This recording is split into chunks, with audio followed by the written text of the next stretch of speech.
Good evening and welcome to the Gulf Coast Sports Network. We're coming to you live from Tom Fisher Stadium in Brooksville, Florida for tonight's marquee matchup featuring the Bulls of Wiregrass Ranch and the Leopards of Hernando High School. Wiregrass is coached by Mark Cantor and Hernando is coached by Earl Garcia. I'm Abraham Dowdell bringing you the calls for tonight, and by my side is my cohort on the calls, Derek Smith. Thank you, Abe, and thank you all for joining us for this rescheduled contest tonight, as this was originally our season opener but was pushed to tonight for early season COVID protocols. There's no place we'd rather be than to see these two teams in action on the field tonight, which also seasons as our broadcast finale for this wonderful season of high school football. It should be a great one here tonight, Derek.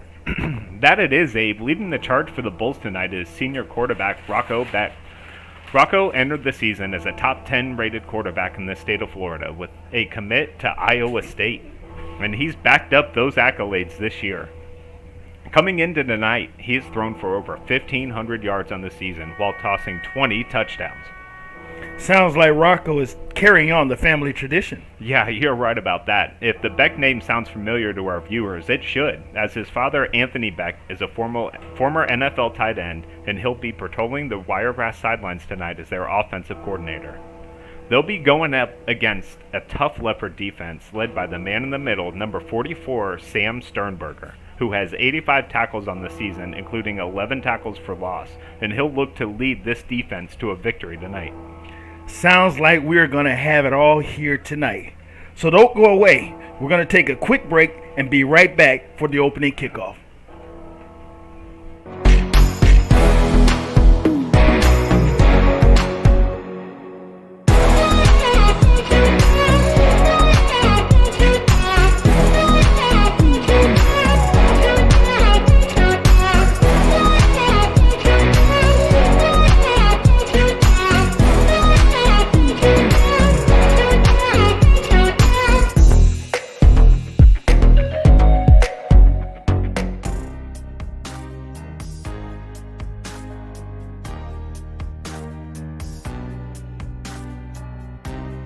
Preparing for that next step in life isn't always easy. At Legacy Wealth Partners, our combination of experience, professionalism, and access to a wide variety of products and services to help meet all of your financial goals. For a new level of attention, insight, and capability, contact the trusted team at Legacy Wealth Partners.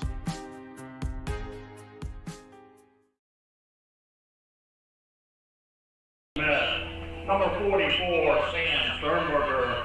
All right, Derek. Tonight's a Tuesday night. We got high school football under the lights, with this makeup game between Wiregrass and the Leopards, which was supposed to be the first game of the season, but due to circumstances as COVID protocols, this game is being brought to you tonight. So looking at both teams coming into tonight, Wiregrass comes in 4-4, the Leopards come in 5-3. So what kind of game do you expect for tonight? Well, I expect a pretty even matchup, to be honest with you. A lot of the strength from Wiregrass appears to be their offense. As we touched on, their quarterback in the pregame seems like a pretty legitimate football player. So I'm excited to see how he spins the ball.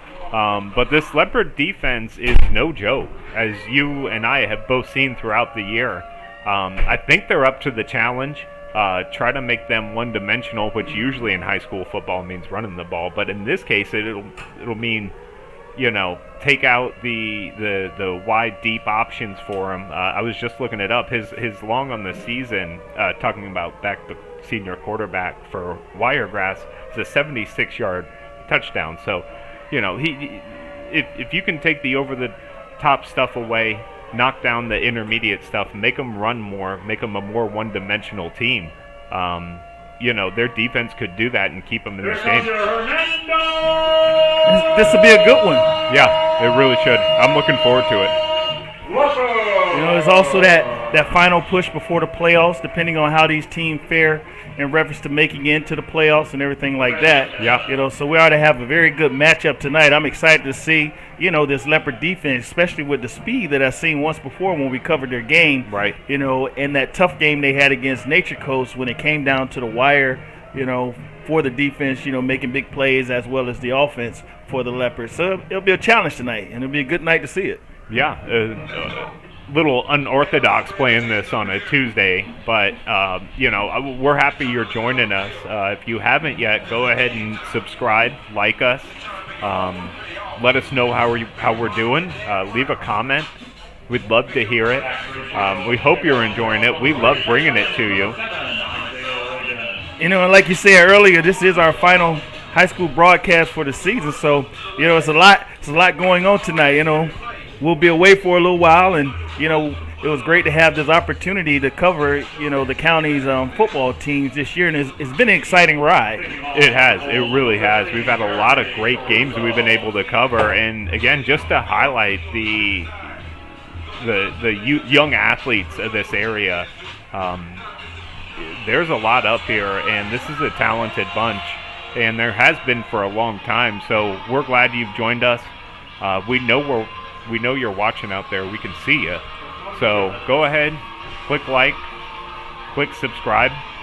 Hernando's going to take this one, opening kickoff. And it looks like we're about getting ready to get underway. Look like it's back deep for the Leopards. Number 7, Isaiah Riggins, and number 3, Tay Williams. Nice deep kick. Into the end zone. That's going to be a touchback. So let's see how this Leopards offense come out and see what they, test out of Wiregrass Ranch. There's no turning back now. We're in the game. That's right. That clock is ticking. It's happening. And always remember, football is a 4-quarter sport. Yeah, it's a long game. We've seen plenty of that, too, this year.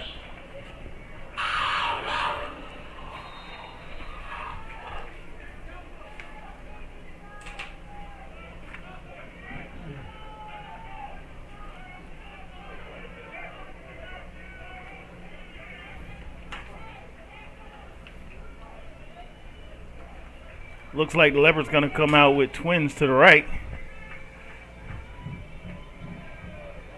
Look like they're going to have a direct snap to the back and back. Number 5, Jordan Williams, hits around the outside. Looks like he picks up about 2.5, 3 yards on the carry. Yeah, that was a good run under the circumstances. Kind of bobbled the snap, but able to get some positive yards there. Comes in second down and, about 5, looks like? Yes. Looks like Leopards changed it up slightly, especially having number 5, Jordan Williams, back taking the direct snap. Right. Now they shift the twins to the left side of the field. He is their leading rusher this year, too. 524 yards rushing. Looking for a block, he finds a seam. Picks up about 3 yards on the carry. That'll be number 5, Jordan Williams. Looks like he was tackled by number 30, Alex McGill. Look like we got about third and 4. See if they stick with the Williams in the backfield again for this I third seen down. Blake come into the game. That's the field journal, number 8, Blake Smith. Looks like it'll be Smith under center. Receivers wide to both sides. Single back. Blake takes Smith.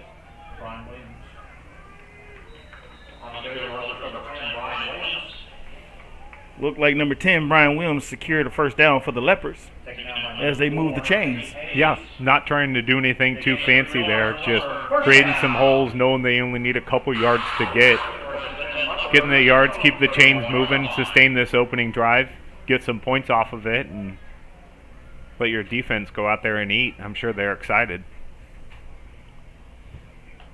Like the coaches right now doing a little chess match, seeing what positive they can do against this Wiregrass Ranch defense.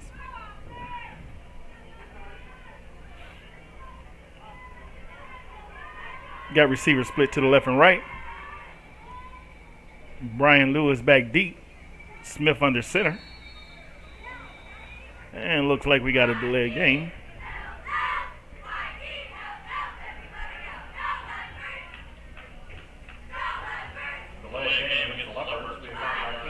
Really casual about it too, right? Right. It's like this chess match. They're trying to make sure they make every play. Don't want to make any mistakes. And you don't want to show your hand this early in the game either. Correct. Either side. Pitch to the right side.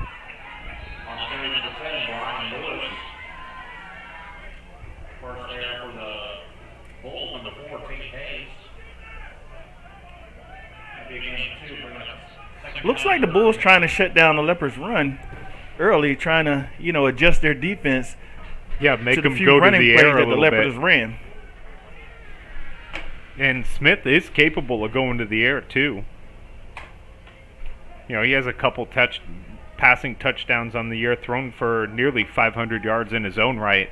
And they also have some quick receivers. I know number 3, Tay Williams, is a quick receiver for them. Number 7, Isaiah Riggins. And Jordan Williams, too.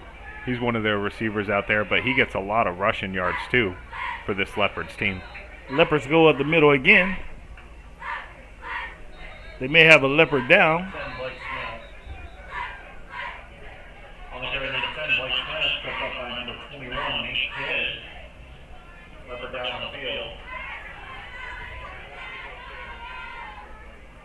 Hope everything's okay with that player. But right now, we're going to take a quick commercial break.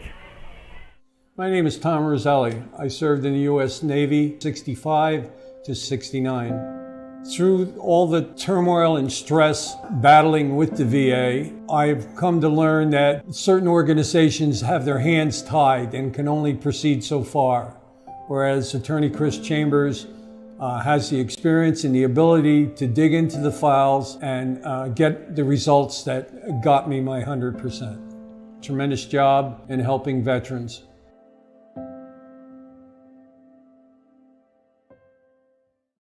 For the past 5 years, I haven't ran because I just believed that my body was on the decline, that the pain that I was experiencing was not tolerable enough for me to go out and run. And it's one of the main reasons why I retired from the NFL, wanting to be able to run and play with my kids.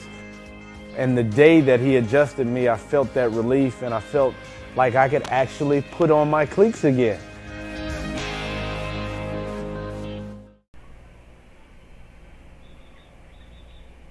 Welcome back, sports fans. Looks like the injured player was able to be helped off the field and will get some extra attention on the sidelines. It was number 53, Riley Nelson. So we'll see if he's able to check back in the game. We hope he can. Hope that young man's all right. Looks like the Leopards go into shotgun formation. He puts it in the air for number 3. The ball travels out of bounds. Pass was intended to number 3, Tay Williams. He was being covered by number 22, Elijah Westbrooks. Yeah, that ball from Smith kind of just sailed out of bounds a little bit. I think if he drives it closer to the middle of the field, his receiver had a shot. He definitely had the size on him. And looks like he had him by a step. He had him by a good step or two. So it was a good play call. His throw just kind of got away from him a little bit. That's a long throw, too, from especially that far with that first, far that would have been hash. the first pass of the game. Yeah, right. Nice high snap. Ball's away. Looked like it's bounced out of bounds at the 35-yard line. Yeah, I'm not so sure that didn't get tipped, though. That was good pursuit by Wiregrass Ranch. Didn't get a number, but he was real close to that, and I'm not so sure he didn't get a finger on it and knock that ball down. Now we get the opportunity to see Wiregrass Ranch highly talked about offense as well as this highly talked about speed defense of the Leopards. Yeah, I'm looking forward to this. Again, the chess match at play. First drive of the game.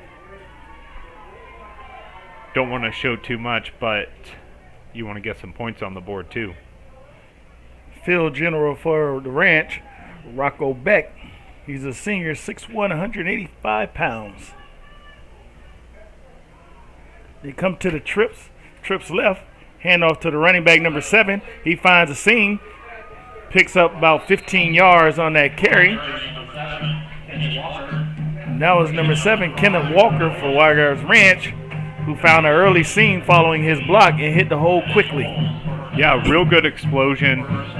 Good job on the offensive line there, too. Finding their blocks and holding them.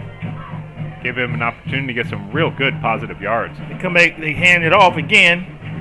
And he's hit by a host of Leopards in the backfield. Host of Leopards is right, Abe. It was just a wall of purple there. Not much he could do. Looked like number 99, Devin Williams, was in there and quickly helped out by number 3, Tay Williams. And then Sam Sternberger, finished it off as well. Now, that's what's called swarming to the defense. The Ranch come out to trips to the right, single receiver to the left. Shotgun formation. Drops back to pass. Puts the ball in the air. Ball was intended for number 5, Isaiah Williams. Was that Easier Williams? I'm sorry, Easier Williams. Yeah, it's the first time we've seen the ball go in the air, and that ball traveled a decent way in a hurry. Just a little off the mark by Beck. Brings up 3rd down here for this Wiregrass team. They'd like to get on the other side of the 50 and try to win this field position game. They're back in the trips in a shotgun formation with the single receiver. Looks like they're trying to spread the Leopards defense out. Motion to the left. He reversed back, dropped back to pass. Quick screen to number 7.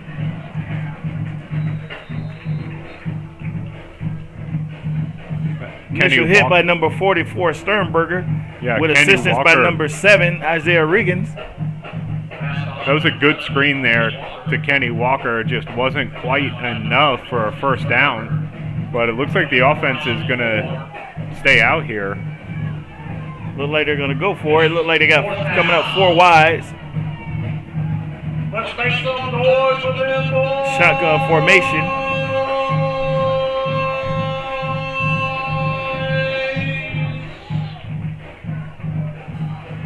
A lot of movement.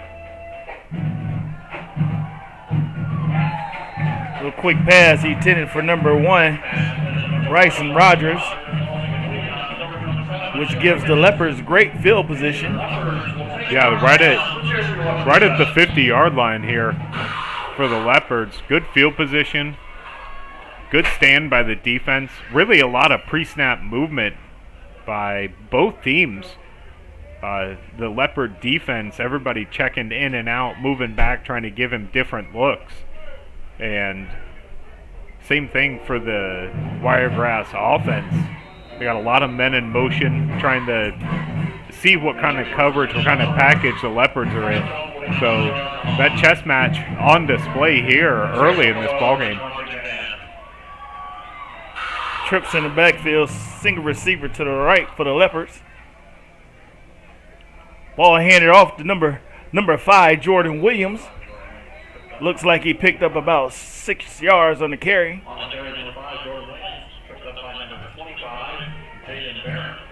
Yeah, they have a really good running attack. Bunch of guys back there can run the ball for them, and that's their bread and butter.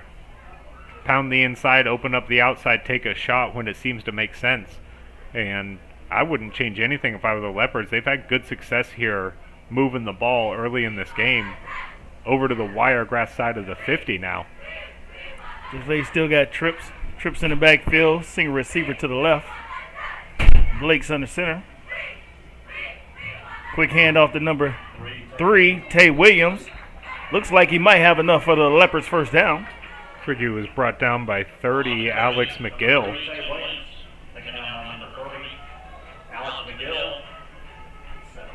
Single in the first down. So able to move the chains again are these Leopards. It looks like we're going to have a water break, so we'll take a commercial. We'll be right back after this. For the past 5 years, I haven't ran because I just believed that my body was on the decline, that the pain that I was experiencing was not tolerable enough for me to go out and run. And it's one of the main reasons why I retired from the NFL, wanting to be able to run and play with my kids. And the day that he adjusted me, I felt that relief, and I felt like I could actually put on my cleats again.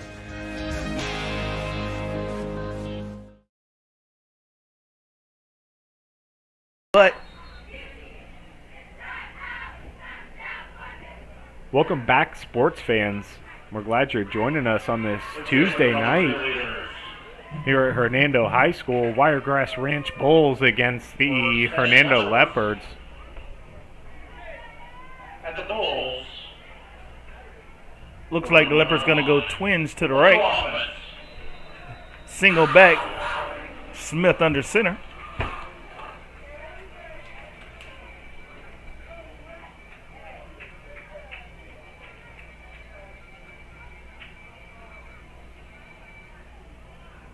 Quick handoff to number 5.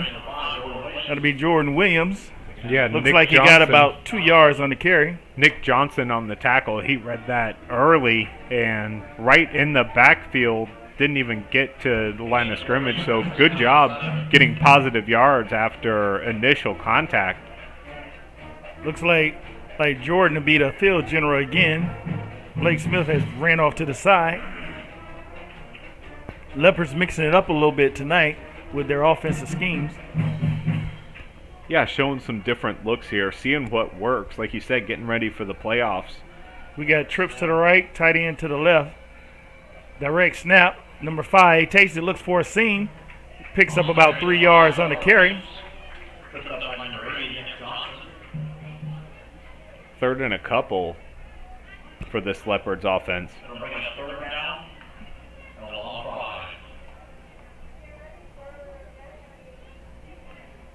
Williams still taking the calls. Yeah, I was looking for Smith out there, and I didn't see him.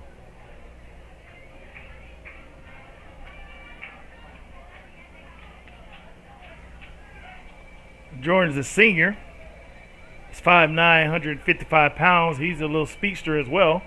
Direct snap, looks for the seam. Picks up about 1.5 yards. Tough yard, but those Wiregrass Ranch trying to close that gap quickly. Yeah. Led by number 21, number 6. Number 21, Nate Kidd. Number 6, Abram Beer. Both of them coming in, blowing up that play, leaving it for a 4th down, and here comes Smith back out on the field, Abe. Smith and number 10, Brian Lewis. We haven't seen him in the backfield today. No, not yet.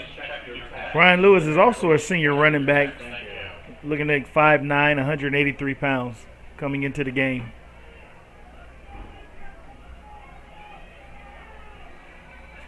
Leopards got twins to the right. Quick timeout there. Coach running down the sidelines trying to call it. He did not like that play call against the defense there. Coach wanted to see a different look, but apparently Wiregrass Ranch, was either lined up, where that play wasn't going to get any yards. And the Leopards trying to get a first down. I don't think they're trying to get a touchdown.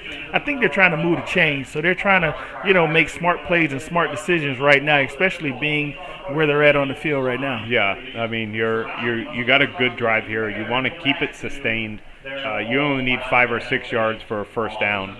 You're almost to the red zone. So get your yards.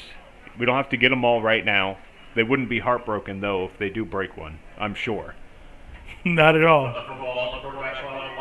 And the Leopards do have the players to do that. We've seen number 5, Jordan Williams, break away. We also seen number 10 break away Brian Lewis in the game as well. Yeah, they definitely have the personnel and the talent to break one off.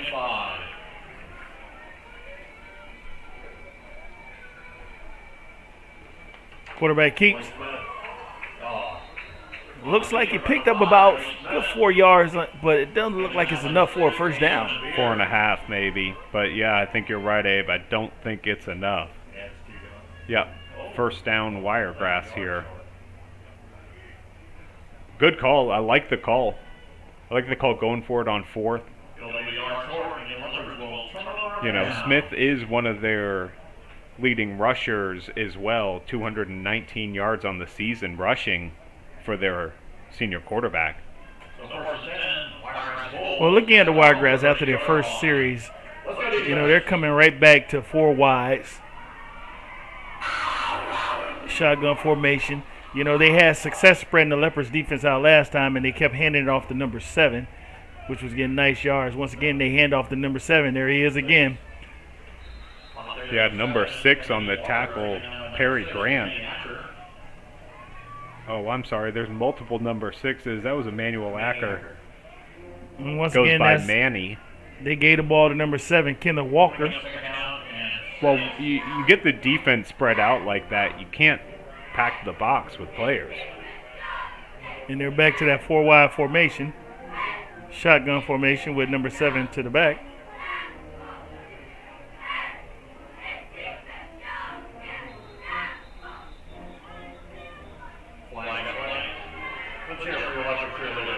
And they got flags on the play, but you see exactly where they went. Right back to number 7, trying to find that gap. Yeah, and the Leopards got 5 down in the box. They're trying to limit that, basically going man coverage on the outside. One safety floating around, another one on the intermediate stuff. But trying to get a matchup that they like and take advantage of. This is a good way to do it, too, because you have to respect the threat of the throw. Once again, they got it 4 wide, single back. Beck dropped the pass, puts the ball in the air. He has a receiver, almost intercepted by the Leopards' number 5, Jordan Williams. Great effort by Williams. Yeah, Beck kind of laid that one out a little too far. Gave Williams a chance to nearly snag it out of the air. Kind of off his fingertips. Brings up 3rd down for Wiregrass. Really haven't been able to get much going offensively. What we see is they're trying to establish the passing game. You know, they got them spread out wide, you know, but they're still handing the ball off, and then they're sometimes throwing that nice little pass. He done went deep twice trying to find his targets. Once again, here we are, 4 wides. It's 3rd and 10. With motion. Beck's under pressure. And we got a sack in the backfield by the Leopards. Number 41 on that sack for the Leopards. That's Peoples on the sack. Yeah, great pursuit there. Beck able to get out of the jaws of one would-be attacker and not able to find anybody downfield. Couldn't get out of the way of the second one. Peoples. I mean, he gave pressure. He didn't give up. The quarterback tried to pump him to get him out of there. That was about a 10-yard loss, too. Looks like Wiregrass is going to punt. They got number 15 back to kick. Jeremy Caruso. Ball's away. Oh, that's what we call a leopard punt right there. It puts the Leopards in great field position. Looked like the ball came out of bounds around the 35-yard line, depending on where the referee marks it.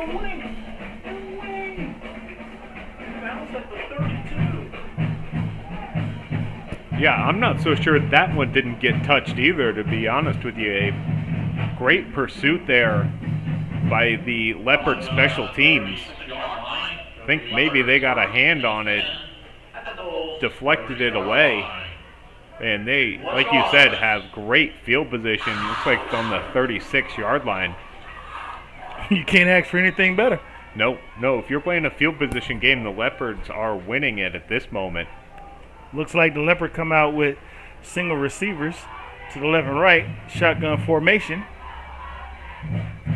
Ball handed off to number 10. He found a little gap that closed immediately, but after he picked up about 2.5 yards, 2 or 3 yards. That was Lewis again on the rush. Rogers for Wiregrass, the 6'2 junior, on the tackle. First one there. Looks like it's about 24 seconds remaining in the first quarter. Will the Leopards let it run down, or will they try to snap the ball? Looks like they're going to let it run, Abe. Yeah, we got a 0-0 game here. Closing down the first quarter. They may try to get this one off.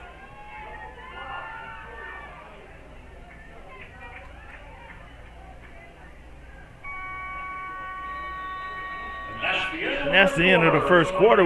We have a score of 0-0. If you're just tuning in to Gulf Coast Sports Network, we'd like to thank you for joining us on this Tuesday night. This is the Leopards and Wiregrass makeup game from the very first game that they missed due to protocols dealing with COVID-19 on both teams. So here we are tonight under the lights on a Tuesday night. Nice chilly night, too. It's a beautiful night for football. High 60s, low 70s maybe.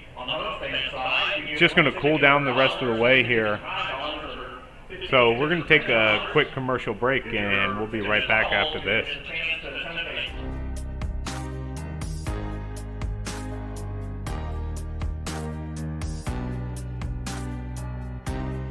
Preparing for that next step in life isn't always easy. At Legacy Wealth Partners, our combination of experience, professionalism, and access to a wide variety of products and services to help meet all of your financial goals. For a new level of attention, insight, and capability, contact the trusted team at Legacy Wealth Partners.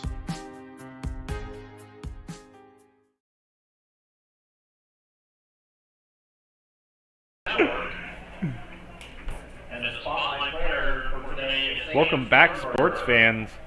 Alongside Abe Dowdell, I'm Derek Smith. We're glad you're joining us for this makeup Tuesday night game here from Hernando High School, Wiregrass Ranch, and Hernando Leopards. 0-0 game starting the second quarter. Leopards on offense going left to right on your television screen. Quarterback keeps. Looks like he picked up about 8 yards on the carry. Looks like enough for a Leopards first down. Yeah, it sure does. That was a good read there by Smith. Keeping that ball himself. Getting the corner. Didn't you say Smith was one of the leading rushers for the Leopards? He is. He has, where's that sheet? Yeah, he has 63 carries, 219 yards on the season, and 6 rushing touchdowns. So he's well versed on the field. Leopards come out with twins to the right, single back, Blake up under center.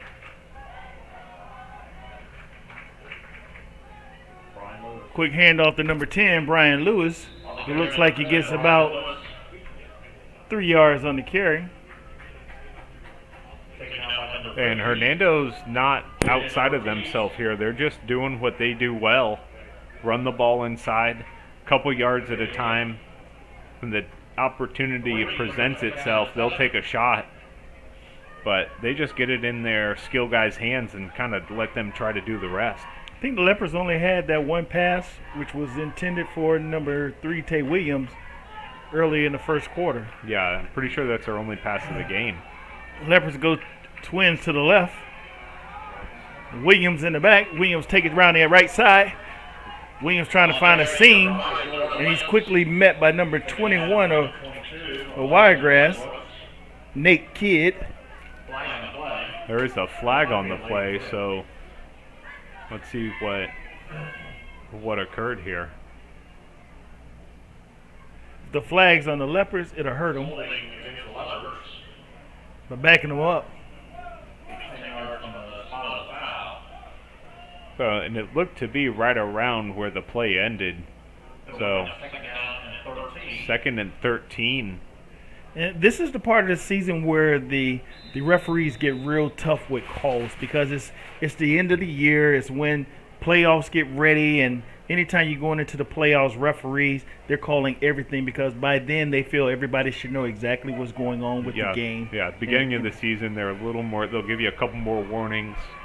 Won't just throw the flag the first time, but now you gotta know what we're trying to do here, kid.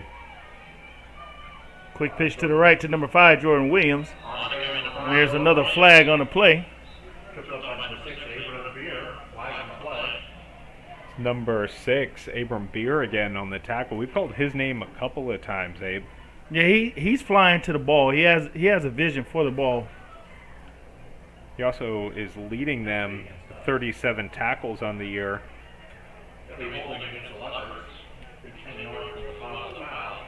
37 solo tackles, 55 total tackles, so he's all over the place for that Bulls team.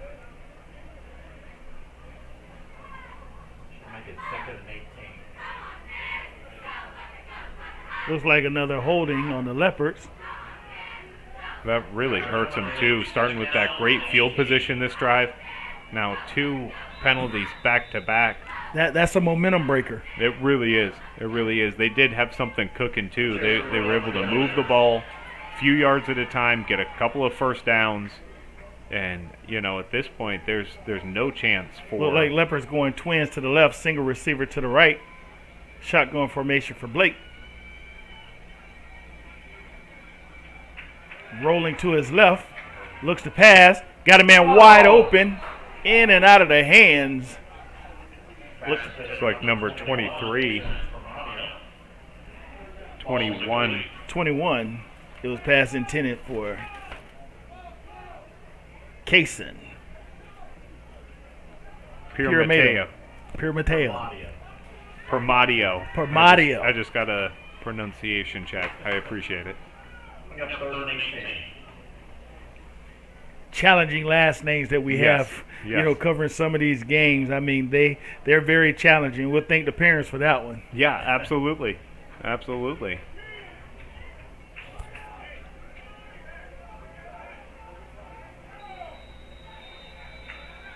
Big third down here. Looks like the Leopards call a timeout. Who would imagine that the game would be 0-0 in the second quarter? Yeah, I didn't. That's for sure. But this has been a good defensive matchup here, which is not what we really thought coming into the game.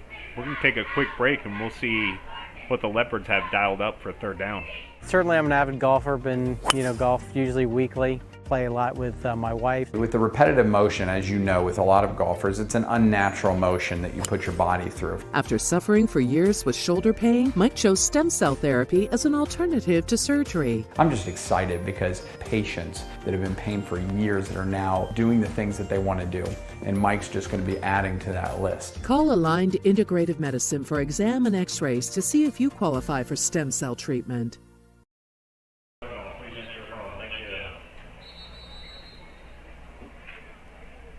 Looks like we're back in action. Leopards blink quickly. Do we have anybody to kick the field goal yet? Any raffle tickets sold for that? Looking like we're going spread. Single receivers to both sides. Blake under center. Thank you. Fake handoff. He drops back. Pass caught by number 44. That's going to be Sam Sternberger. Looks like he picked up about 5 yards. I'm gonna give him 6-7 yards on that. You can give them another 10, and it's not going to matter. They don't have enough for the first down. So well, it's looking fourth at down, fourth down here. We haven't seen the Leopards kick many field goals.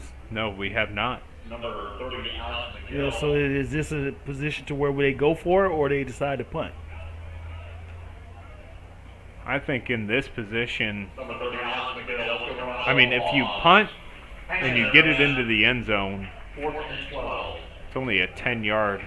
It looked like they got a field goal kickers out there. Number 55, Anthony Talpa.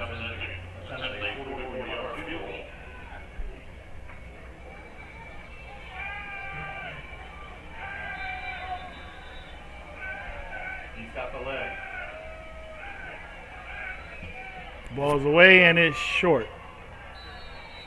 Well short. Well short. And the field goal is no good. And he did not strike that ball cleanly. It all looked like he almost got it with his shin instead of the meaty part of the foot. Either that or it was tipped. I mean, a couple of those balls have been tipped already, I'm convinced, at least. Because they come off the foot in one direction and then they go somewhere totally different. Well, with that, with them faking it, it still puts the ball at the 20-yard line, so they did move them back, you know, on that touchback. So we shall see what Wiregrass dials up for the offense. Yeah, spreading them out again, no surprise there. Trips to the left. Single back shotgun formation. Blake, do you want to try to kick? Oh, it looks like a misdirection. Okay. Beck finds a little quick seam.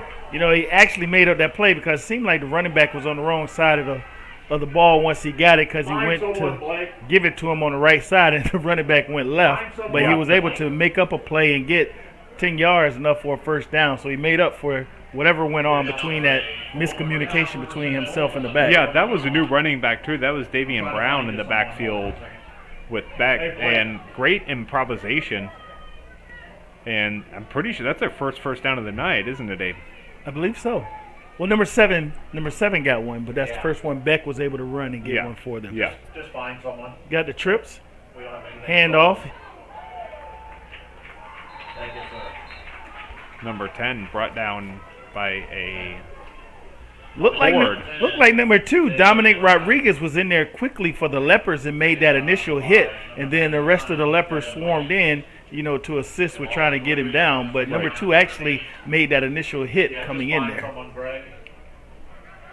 I know. See if a band member wants to do it. Thank you, sir. Okay. Looks like they're still in that 4-wide formation.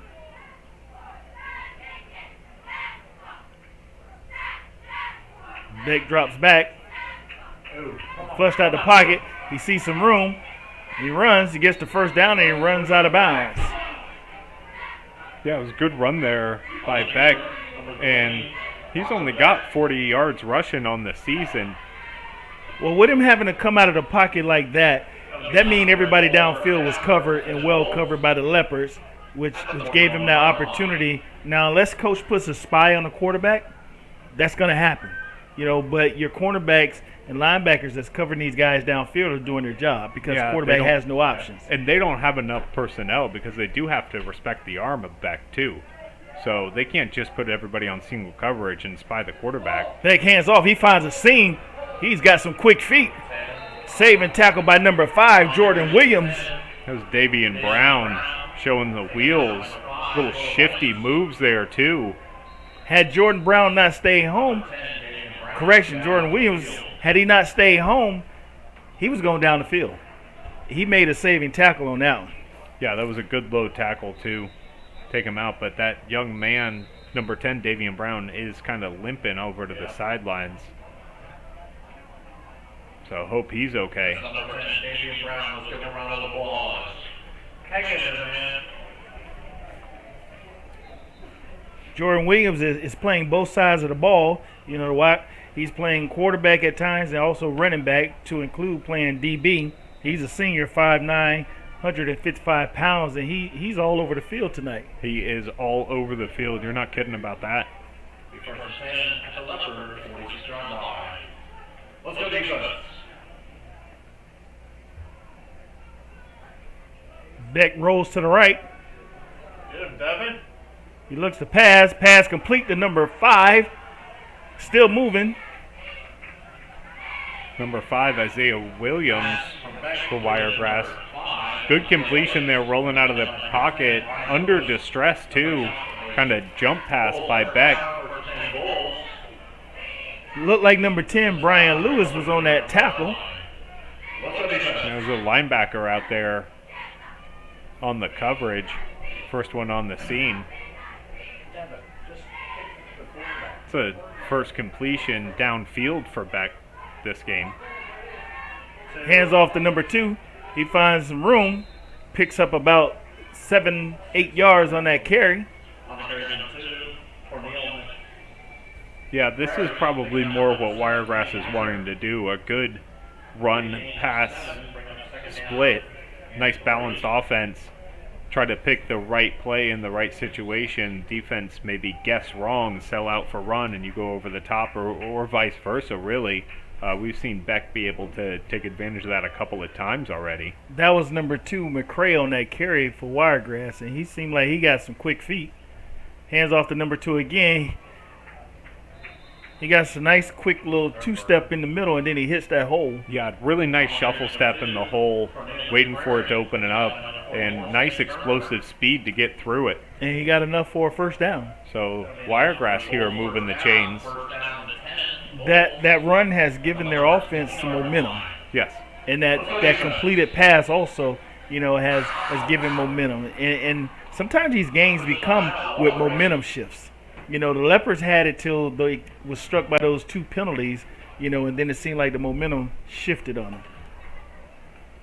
Well, since we're taking a water break here, we'll go ahead and take a break too. We'll be right back after this. I was fortunate enough to be able to work with Divinity on a custom skincare regimen the year leading up to my wedding. It included a series of in-office treatments, microneedling, PRP, hydrofacials, and an at-home skincare regimen. So I had no worries the day of my wedding. My skin was perfect.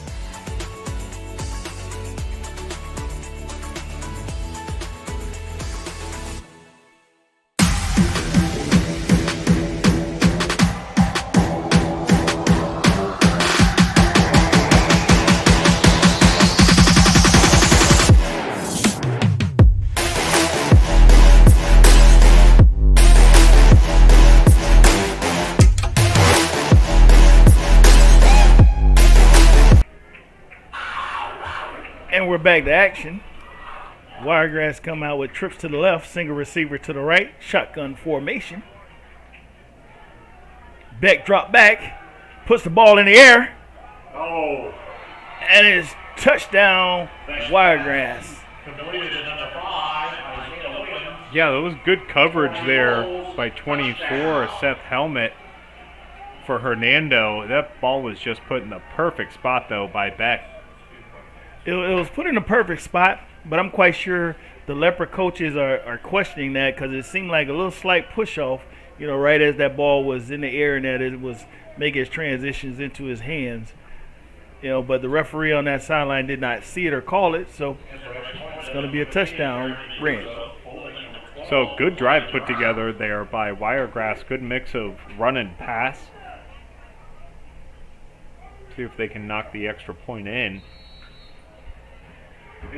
Ball's away and it's good. Which will bring up Wiregrass 7, Leopards 0. 5:41 remaining in the second quarter. And we're going to go ahead and take a quick commercial break. My name is Tom Roselli. I served in the U.S. Navy 65 to 69. Through all the turmoil and stress battling with the VA, I've come to learn that certain organizations have their hands tied and can only proceed so far, whereas Attorney Chris Chambers has the experience and the ability to dig into the files and get the results that got me my 100%. Tremendous job in helping veterans.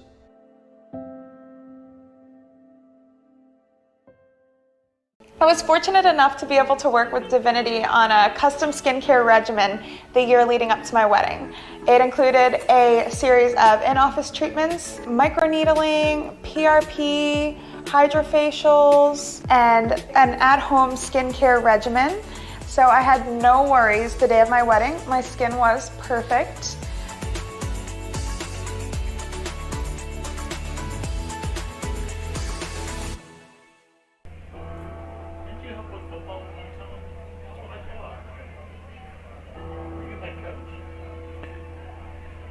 And we're back to action. Make sure you stick with us at halftime as we'll have our Senior Spotlight segment featuring interviews, highlights, and insights. Tonight's Senior Spotlight is Hernando High School number 44, Sam Sternberger.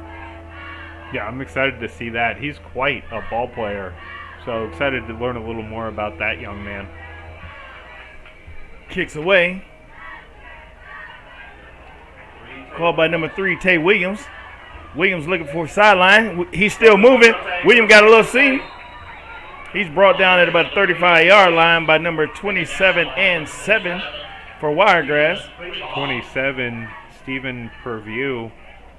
Number 7, Kenny Walker, the running back. But great job, Williams, keeping his feet moving, staying upright, able to net an extra 15 yards after it looked like he was pretty well stopped. And great blocks for him, too. Nobody held. After those 2 holding calls, you're a little concerned if you're the Leopards on a return. That's generally where you see a lot of those holds, but good clean return, decent field position to start this drive, trying to keep pace with the Wiregrass Ranch Bulls. Quarterback keeps to the right side. He got some room. Hard hit. Good hard run by Smith. Finished it off there. Looked like some flags on the play. We got holding again on the Leopards.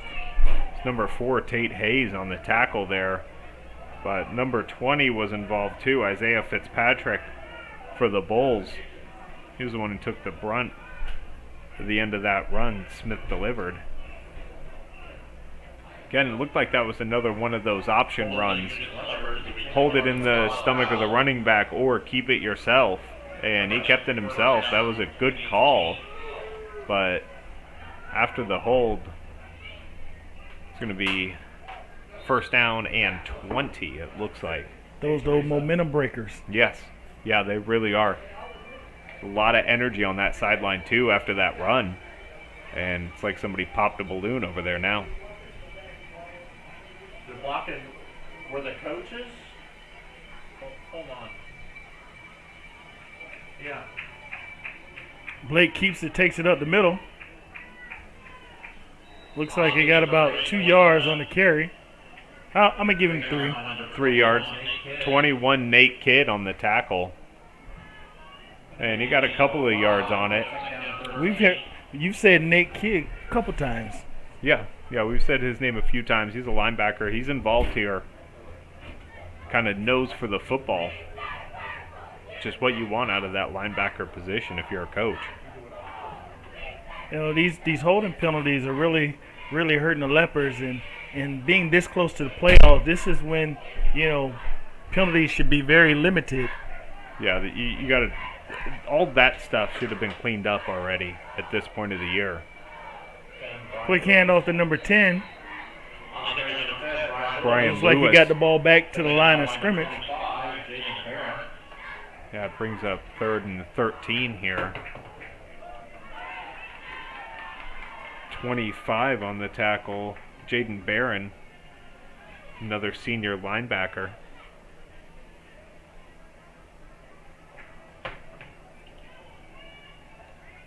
So big 3rd down here, right, Abe? Oh, yes. Trying to see what the coach is trying to dial up for the Leopards. They come into trips. Trips right with a single receiver to the left, shotgun formation. They haven't thrown the ball much downfield. Blake drops back. He's flushed out.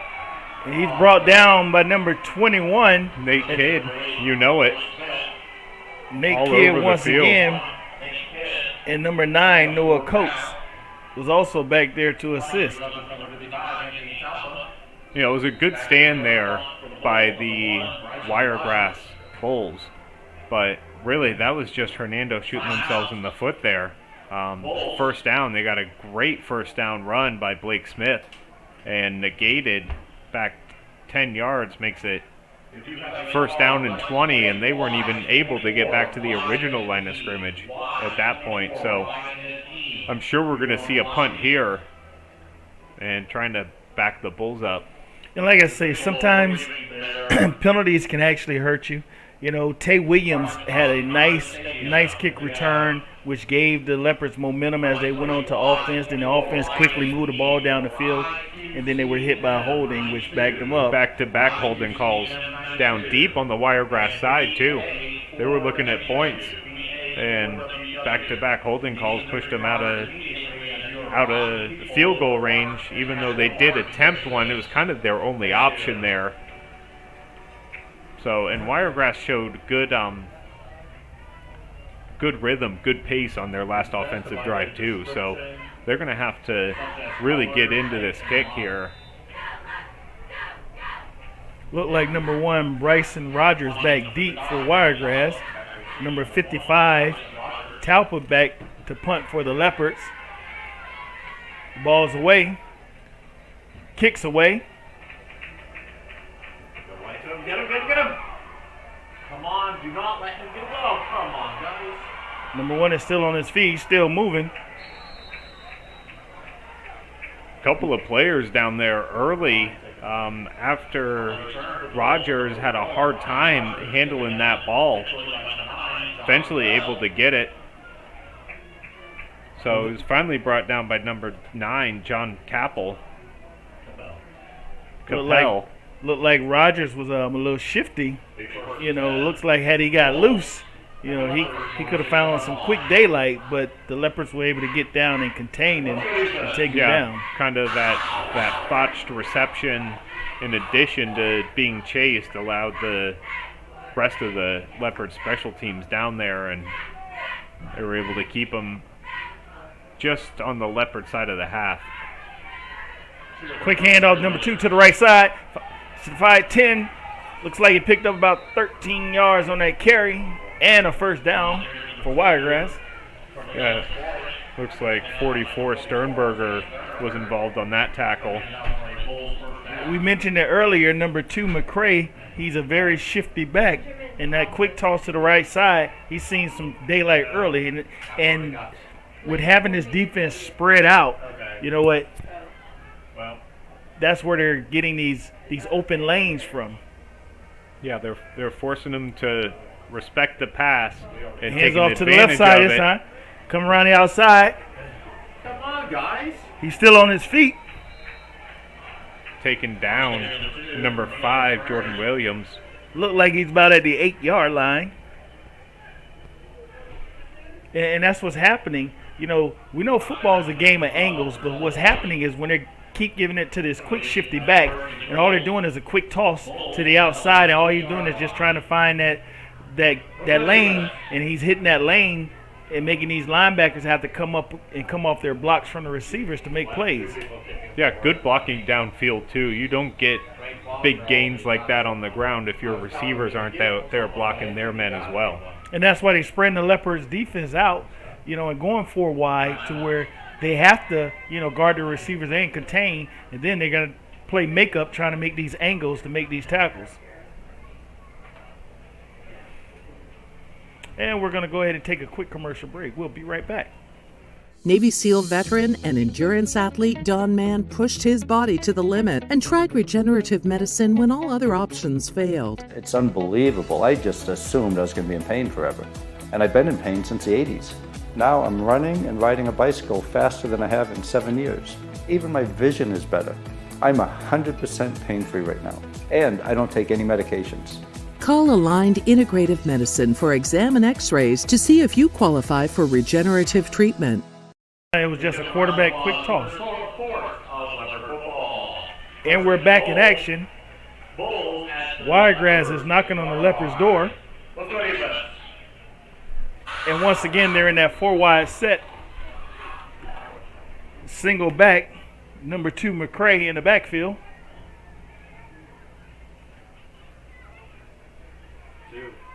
Hand off to number 2. He gets about a yard. Sprung down by number 41, assisted by number 99 as well.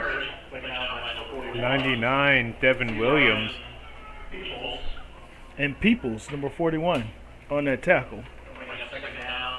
Called his name a couple times tonight already. Once again, they're in that 4 wide set.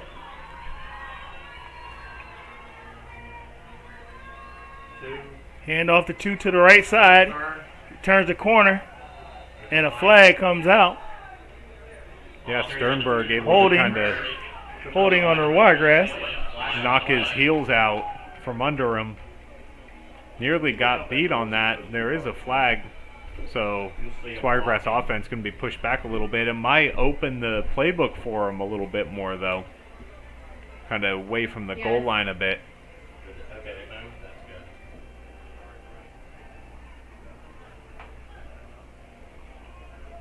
Holding gets a goal, we can yard from the spot foul for his first goal at the 16-yard line. This time they're going to go to the trips with twins to the right. They're really spreading the Leopards defense out. Empty backfield here, too, for Beck. Beck drops back. Looks bad. Puts the ball in the air. Too far for number 5. It's going to be Williams. Yeah, Williams, the intended receiver there. Plenty of green grass in front of him. He kind of just put it a little more on a line than it looked like Williams was anticipating. It looked like he was expecting a little more air under that pass.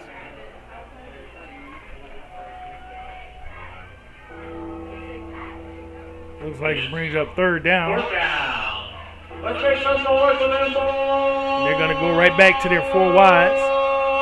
Shotgun formation. Beck looks for the signal.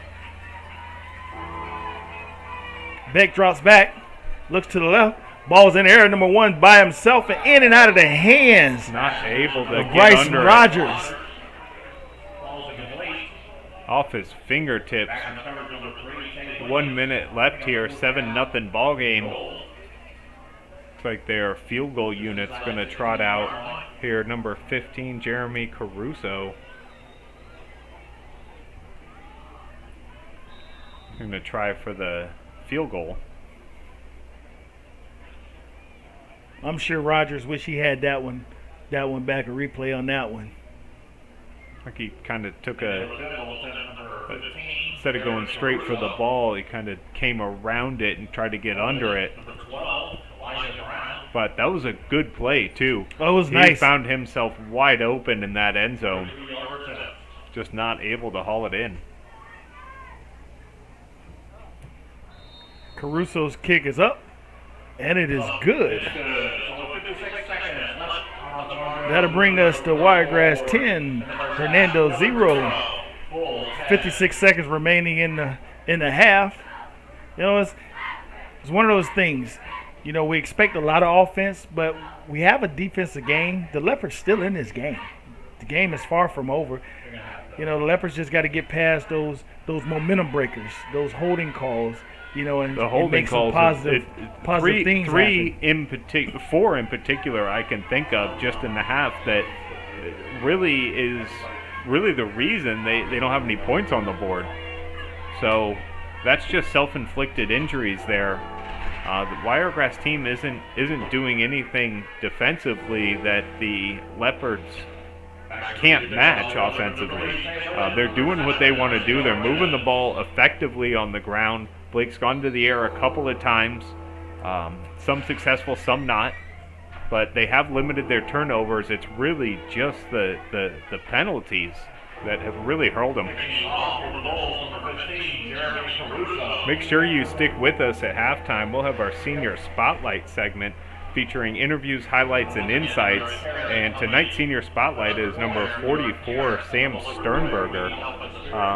He's a heck of a ball player, and I'm excited to learn a little more about him. Now, if I was Wiregrass coach, I would not kick it to number 3. Tate Williams had a nice run last time. Ball's up. This time he's going to go to the opposite side. Isaiah Riggins, he comes out of the end zone. He makes a quick cut. And he's brought down at the 10-yard line. Kenny Walker, running back, also special teams gunner, it looks like, for Wiregrass. First one there, and makes a great tackle. Stops him at the 10-yard line. So not the best field position to try to put together a 48-second scoring drive. But like you said before, they do have the skill players to break one off. Right, and as you just seen right there, number 7 brung the ball out, Isaiah Riggins. And he's just a sophomore, 5'7", 155 pounds, and he showed a little dapper of speed right there. So let's see what the Leopards offense come to do with 48 seconds remaining in the first half.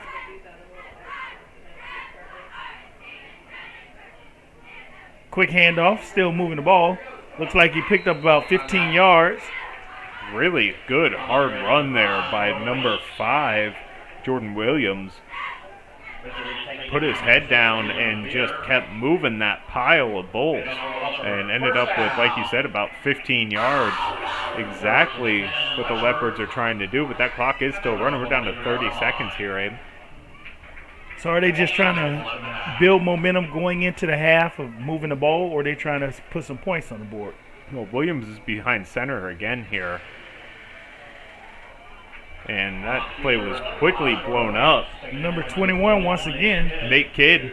He's had a number of tackles for this Bulls defense. And that was a big one there. Clock is running down. 3, 2, 1. Looks like that's going to take us into halftime. We're going to hand things off to our broadcast engineer, Will Wilkie, to take you through all of our halftime content, including the senior spotlight. Take it away, Will. Thank you, Abe and Derek. Great job on the first half call, and we'll bring them back for the full second half coverage. But for now, we'd like to welcome you to GCSN at the half. I'm Will Wilkie, and I'll be your guide through our full halftime coverage this evening.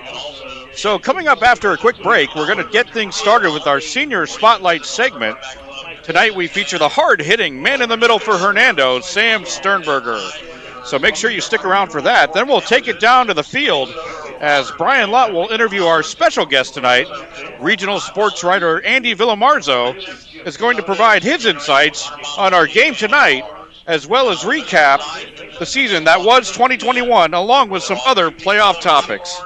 Then we'll wrap up our halftime coverage and send it back to Abe and Derek to take us home for the second half. It all starts right after this quick message. My name is Tom Roselli. I served in the U.S. Navy 65 to 69. Through all the turmoil and stress battling with the VA, I've come to learn that certain organizations have their hands tied and can only proceed so far, whereas Attorney Chris Chambers has the experience and the ability to dig into the files and get the results that got me my 100%. Tremendous job in helping veterans.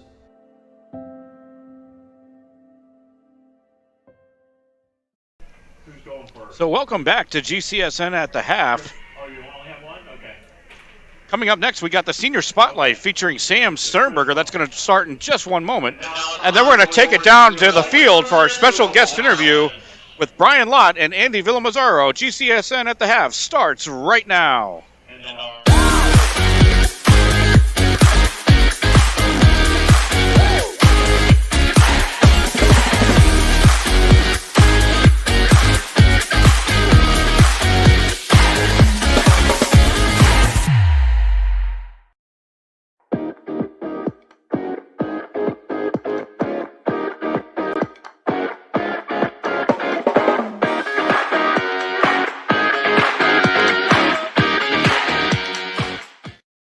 So Sammy started playing football when he was 5 or 6 years old.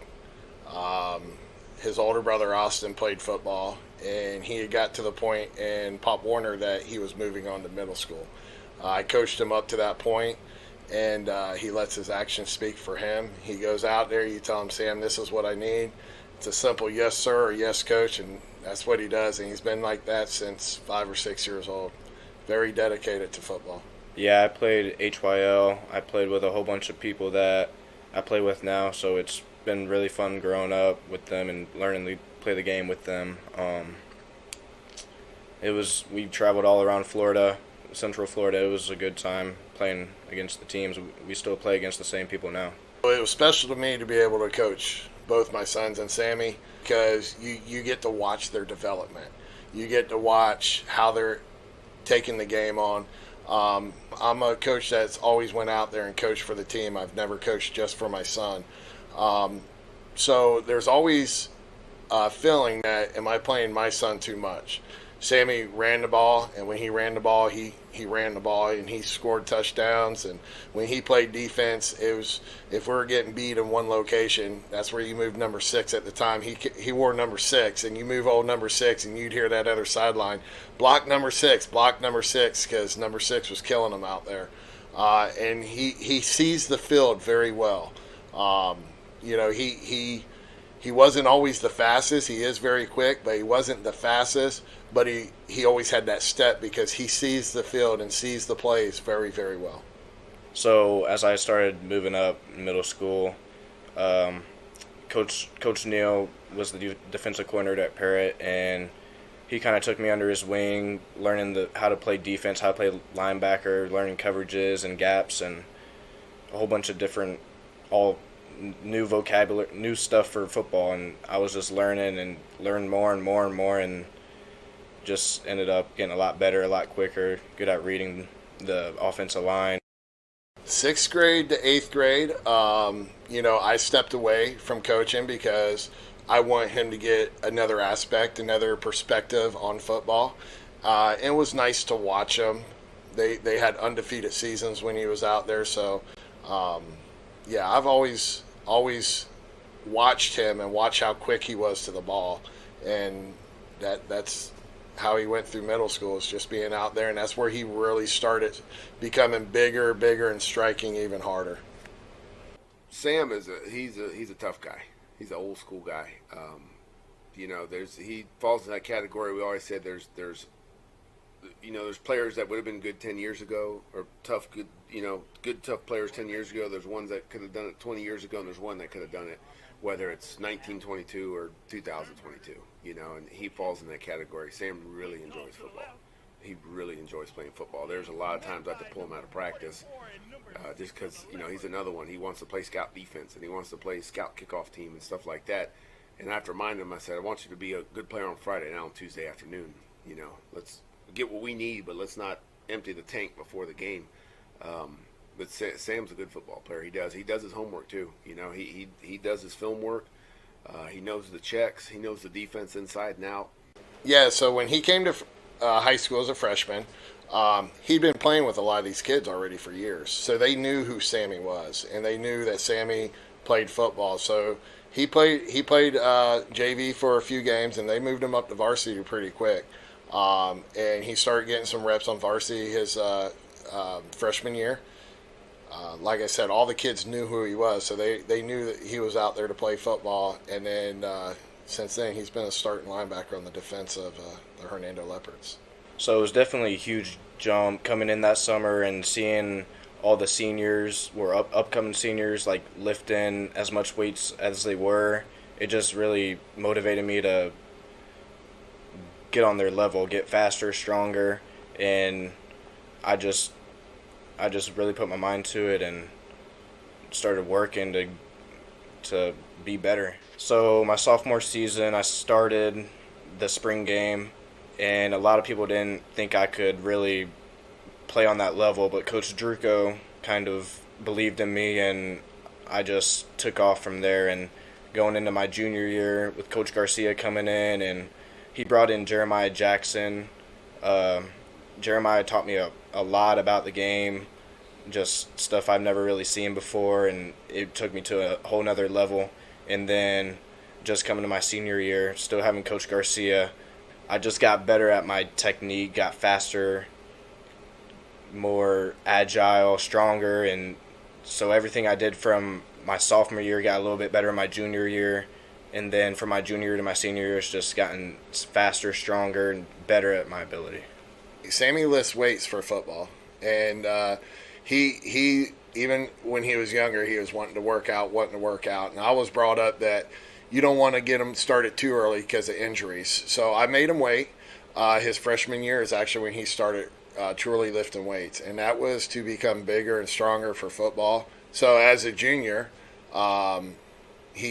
Sammy made it through districts. He placed to make it to regionals as a junior, and when he got to regionals, he actually was trying to place higher, so he tried to lift a little more weight. than he should have, and instead of going the safe way and placing for state. So I started weightlifting as a freshman, more just to help me get bigger for football. But once I started throwing out more weight, I took it more serious. I wanted to beat people. I wanted to come in first place. So with COVID in my sophomore year or my junior, both of them, they just canceled a lot of the meets. But last year, I came in first place every meet except the regional meet. So I took that to a big step. Hopefully this year I can make a state run, maybe be a state champion. We'll see. We'll see how strong I am, how strong everybody else is. He likes the weight room too. Like he does. He likes the weight room because we lift every day during in season too. We lift Monday, Tuesday, Wednesday. He likes the weight room. He likes to work. Well, academically, Sammy, he's always known a C. We'll get him kicked off of sports. I want them to do A's and B's. I mean, that's part of their main goal is schooling. Sports is a secondary thought. No matter how good you do, you need to get your education. And Sammy's pretty much since been in high school, he's been straight A's. I think he's carrying a weighted GPA of like a 3.9 right now. He's not pushed. He does it all his own. Sammy, you got homework? Yeah, I've already done it, Dad. I don't wake him up in the mornings. He wakes up himself. He goes to school. He does what he has to do. Keeping my academics up, I was never really allowed to slack in school. It was always school first. I wasn't allowed to get any B or lower I wasn't allowed to get. So I had to make sure I had to keep my grades up. I wasn't going to be allowed to play football if I had bad grades, so it was really big to me. Usually when I'm struggling with a class or something, I'll get a good relationship with the teacher, and one of my elective periods I'll usually they'll let me go up there and we have like one-on-one conversations, and it helped me with the class more. It's when I'm just struggling, I better understand the subject. He wants to go to a college and play football, and as his dad, that's what I want. I would like to see him walk into these stadiums that are rocking and vibrating, and you can't hear yourself think, and I want that for him. If he goes down the road and decides not to play football, I'm okay with that too. As long as he's doing what he wants to do and he's happy doing it, Dad's on board. We always look at it as that Monday through Thursday, we give them answers to the quiz, and the exam's on Friday. And once you're in the exam, we can't, it's very limited to what we can do.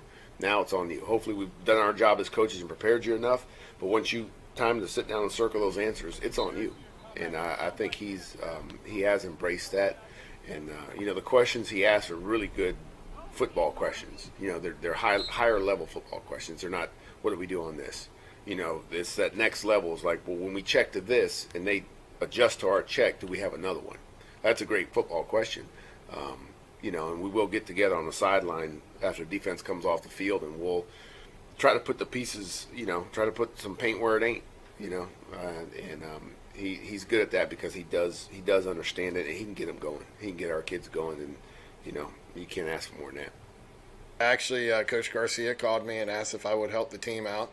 This is his last year. It's an opportunity for me to spend that last year with my son and the last year of college football. My oldest son, his brother, has already graduated. I enjoyed his journey. And I'd probably say I did it more for selfish reasons, for myself to get that quality time with him. But it's nice to be able to get out there and see him during those sweaty practices where otherwise I wouldn't see him. So it's been a true pleasure. And I got to thank Coach Garcia for allowing me to come out there his last season, as far as high school, I should say, and see that last little bit of growth that I'm going to be able to be involved in. So, yeah, it's been a real pleasure to do that. Sam had some good games last year for us. He had 87 tackles. I'm not sure how many tackles for loss, a couple sacks. But the game that sticks out to me was the Lecanto game, and the play that stands out. We scored 2 on them real quick, so it's 15-8, and they ran jet sweep to our sideline, to their right, our left, and he makes a tackle, and he gets up, and his pinky was pointing out sideways, and he looks at it, and he shows me, and I said, "You good?"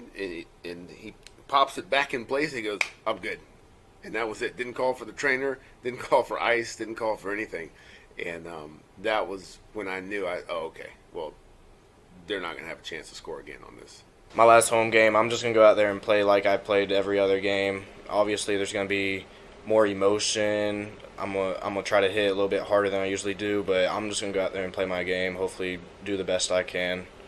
That's all he wants, just play football. So everything else comes around it. He's so humble about it. And that's probably my proudest. He makes me proud of how good he is because it makes me look like I've done my job exceptionally well as a father. So, yeah, he's a great kid.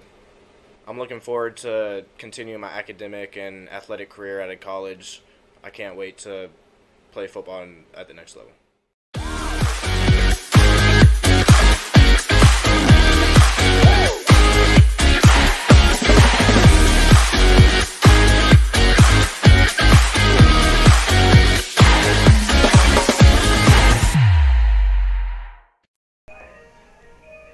And we hope that you enjoyed that coverage of Sam Sternberger in our Senior Spotlight.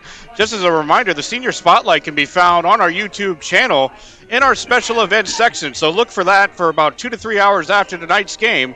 And you can check out all the Senior Spotlights from all of this season long. And right now, we're going to go ahead and take it down to Brian Lott with our special guest, regional sports writer Andy Villamarzo, to get caught up on all the regional action for the playoffs and other sports items. Brian, take it away. Thanks, Will. Hey, I am Brian Lott with the Gulf Coast Sports Network. I have Andy Villamarzo here with me. Hey, Andy, what's your thoughts on the first half? Right now, Wiregrass Ranch, I got a 10-0 lead here, but Hernando has hung in there. They've slowed the game down immensely with the ground game. Brian Lewis, Blake Smith, they've done a good job running the ball. They just haven't been able to get points on the board, and that's something that they got to do in the second half if they're going to keep up with these Wiregrass Ranch Bulls. Yeah, you're exactly right. Also, too, what does the Hernando County playoff picture look like? Right now, Nature Coast is right in the thick of things in Class 5A. They're in this tough Class 5A District 9. They're with Zephyr Hills, Hudson, Wesley Chapel. They're in a tough battle right now, but it's looking good for the Sharks. I believe they're going to be able to make the postseason here. The RPI rankings, which we're going to talk about here in a minute, the Sharks are going to be able, I believe, to get one of those 8 regional spots and be one of the top 8 teams in a region. Hernando in Class 4A, they're a team right now that's slated to also go to the postseason. Their chances are looking very good right now. Even with the loss tonight, the Leopards still have the track to be able to go into the postseason in Class 4A. Springstead season is officially over with this loss to Ocala Vanguard, and Weeki Wachee Central, they're just trying to squeak out a win here in the last week. I got you. What kind of recap are we looking like for the regular season? Right now, Springstead had a very nice bounce-back year. I really look at 6-4. Last year, they only won 2 games, and I look at the job that Coach Garofano has done with his group. He brought back Bill Veneta, the figurehead at Springstead, the former longtime head coach. He called a great offense here this season for the Eagles, and that was something that was missing last year, was scoring points. The Eagles definitely did a better job this year. I was very impressed. Nature Coast is Nature Coast from what I've seen, and Hernando has played a lot like Hernando I thought they would play. The Bears are getting a little bit better. Hornets, they got to score some points. 16 points through 9 games. They got to find a way to score points. Exactly. You talked a little earlier about that RPI system. As we get into the playoffs, tell us a little bit about that RPI system and how different strategies, teams can make those different strategies to try to get that top 8 seed. Now, for people who aren't familiar with the RPI rankings are based on strength of opponents, your schedule, scoring points. It's almost a culmination of everything put into one. The weaker your schedule, the lower your RPI ranking is. Wiregrass Ranch, who Hernando's playing tonight, has a strong RPI ranking because if you go off of who they've played this year, Wiregrass Ranch, even with a loss tonight, still could squeak into the playoffs just because of their strength of schedule. They're 4-4, but don't let the 4-4 fool you. They've played Wharton, Armwood, Tampa Bay Tech, the Villages. They've played a very strong schedule. Hernando, Nature Coast, They've played some tough teams, but they've also played some teams that would hurt them in the RPIs. The RPI is the top 8 teams in the region. That is the biggest thing in the postseason right now when you're looking at classes 5A, 6A, 7A. It's very important that you have a strong schedule, because if you have that strong schedule, that boosts well for your playoff chances here heading into week 11 of the season. I got you. Well, thanks, Andy. I appreciate you stopping by, visiting with us, talking about these things, and look forward to seeing you later on. Absolutely. Will, back up to you. Thank you very much, Brian, and thank you for that update from Andy Villamarzo, giving us all the ins and outs in high school football here in the 2021 season. We've got about a minute left of halftime, so that'll wrap it up here. That'll wrap it up here for the halftime show for GCSN at the half, and now we'll take it back up to the booth for Abe and Derek. Derek, what do you expect for the second half of this game? I expect really a lot of what we've seen in the first half out of these two teams. I mean, Hernando had a couple of really good drives going and kind of just shot themselves in the foot offensively. Defensively, they've done really well. They're going to have to find some way to counter the spread offense run that Wiregrass has been able to implement with pretty decent success so far. But offensively, if you're Wiregrass, you want to pretty much keep doing what you're doing. They found some momentum. They found a nice rhythm there in their last scoring drive. Missed a couple of touchdowns just off of fingertips of receivers. So that's what I see coming into the second half. But still, anybody's ball game, 10-0 game going into it. Wiregrass will receive the opening kickoff here. It's been a nice, clean game, other than those few penalties that, the Leopards sustained. Wiregrass got a few penalties holding, I believe, once they got into the red zone as well. But other than that, it's been a good, clean game. So this second half ought to be very interesting. Both coaches had the opportunity, to speak to their players, talk about what they see and what they don't see. And right now it's about adjustments. What adjustments offensively and defensively are both teams going to take?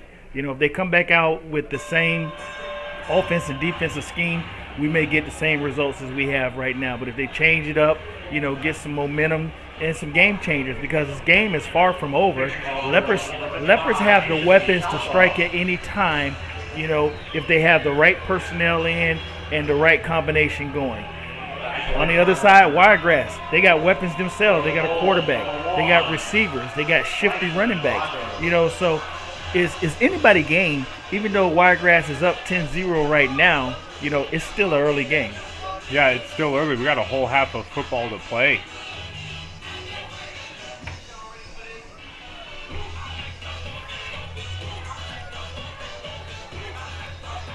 Number 1, Rogers, back deep for Wiregrass. Nice kick by number 55, Talpa. Into the end zone. Wiregrass will take it at the 20.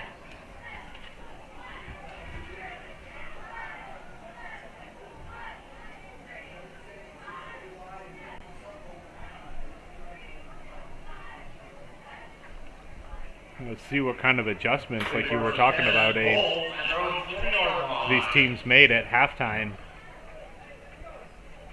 Let's go defense. Looks like Wiregrass going back to the 4 wide set. Number 7's in the backfield. Seems to be what they like to do, get that defense spread out. Quick handoff to number 7. Number 99 had his hands on him. 44 touched him. He's still down the outside. He was pushed out of bounds. Looks like by number 10, Brian Lewis, which that was a saving push out of bounds that he made. Big number 99 got back there, but the speed of number 7 just got around him, as well as Sternberger got a hand on him, and his speed excelled him past him to where 10 had to push him out of bounds. Yeah, that was Kenny Walker on the carry. He's been one of their big running backs. Devin Williams nearly had him in the backfield, just eluded his grasp enough and showed some good speed down the sideline. Quick handoff again. Looks like he got about 2 yards on that carry. And a whole mob of Leopards kind of drove him back. Looks like that was Sternberger on the stop. It was Williams again, or Walker again, I'm sorry, on the carry. Taking it, spreading it out, and running the ball up the middle. Wiregrass staying at 4-man, 4-wide scheme. Beck drops back to pass. Hits number 1 on a quick out. He's immediately brought down by number 3, Tay Williams. Yeah, that was Rogers on that reception. It was enough for him to pick up a first down on that quick out. Yeah, they kind of had Sternberg in the middle of the field, and he read it, but he just wasn't able to get over there in time to knock it down.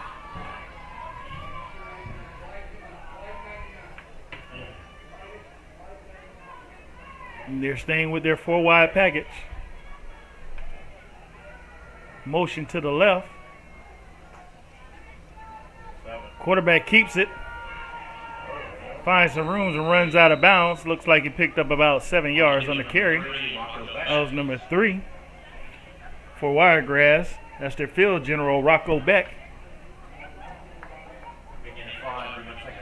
Yeah, didn't like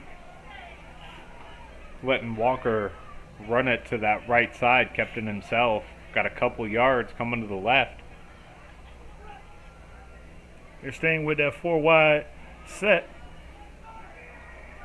Quick hand off to 7. 7 finds a gap. He bounces off. Good shifty run there by Walker. He was later brought down by number 41. That's going to be Peoples. Once again, Peoples been on a few tackles here tonight. Yeah, he sure has. Wiregrass is moving the chains. Yeah, they've been able to sustain this drive. Opening drive of the third quarter, 10:08 left. Hands off to 7. 7's up the middle again. He's bouncing off tackles. He's still bouncing. Playing pinball in the middle of that Leopard defense, making people miss, bouncing off tackles. Later brought him down, number 3.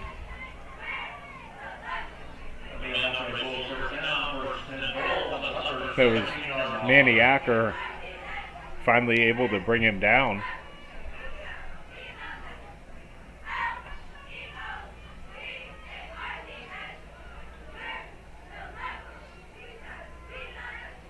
Beck dropped back to pass. He puts the ball in the air, in and out of the hands of number 8. Jared West, intended receiver, right through his hands. It's kind of their slot receiver. But Beck had plenty of time back there, find his man and deliver a good pass.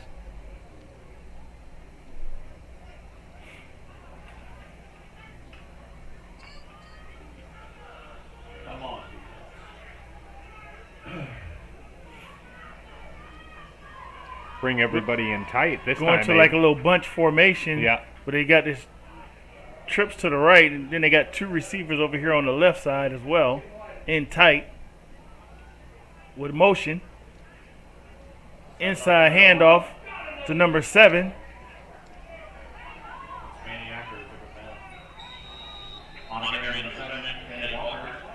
Yeah, that's Walker again. He's been their workhorse this drive. He was finally brought down by Manny Acker, number 6. Third down 6. He brings up third down for Wiregrass. See what they decide to do here. It's been a run-heavy drive for Wiregrass. They've had great success with it too. I mean, Kenny Walker up the middle found daylight a couple of times. So now they're going to that trips formation to the right, 2 receivers to the left. Beck drops back to pass. Beck see daylight. That makes a move. He's still on his feet. Beck still going. He's to the 5-yard line. Beck is in the end zone for a touchdown for Wiregrass. Some great blocks out in front of him there. Great run by Beck. using his vision, seeing the backs of the defensive backs turned away from him, and he just took off and ran right behind some really good blocks, made a couple of guys miss, and just had a nose for that pylon, able to drive it in, get another 6 on the board. Like you say, he had some nice vision and nice blocking downfield, and he had that determination run on him. You know, he was determined not to go down and was able to keep his balance and get into the end zone. Yeah, it was a really good run there by Beck. So this is Caruso, Jeremy Caruso in for the extra point. Ball is up. And it's good. Which brings it, Wiregrass 17, Hernando 0. 8 minutes, 26 seconds remaining in the third quarter. So let's go ahead and take a commercial break. My name is Tom Roselli. I served in the U.S. Navy 65 to 69. Through all the turmoil and stress battling with the VA, I've come to learn that certain organizations have their hands tied and can only proceed so far, whereas Attorney Chris Chambers has the experience and the ability to dig into the files and get the results that got me my 100%. Tremendous job in helping veterans.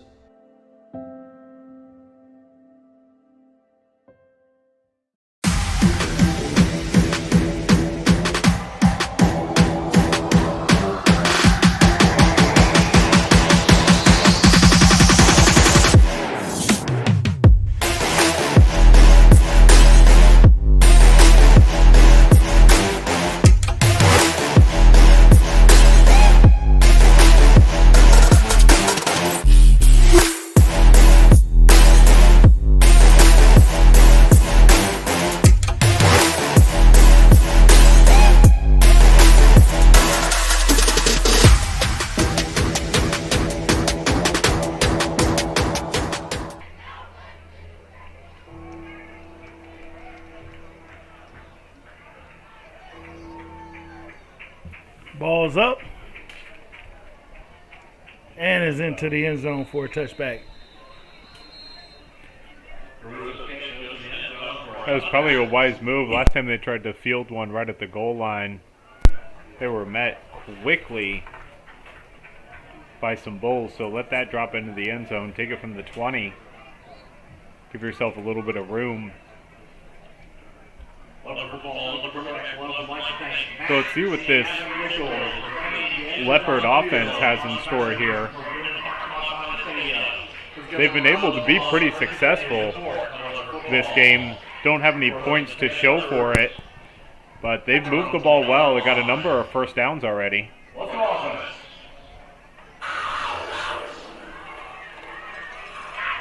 Looks like Leopards go with the twins to the left. Direct snap to Williams. He's bouncing. He sees a seam in the gap. He gets about 11 yards on that carry. Enough for a first down, though.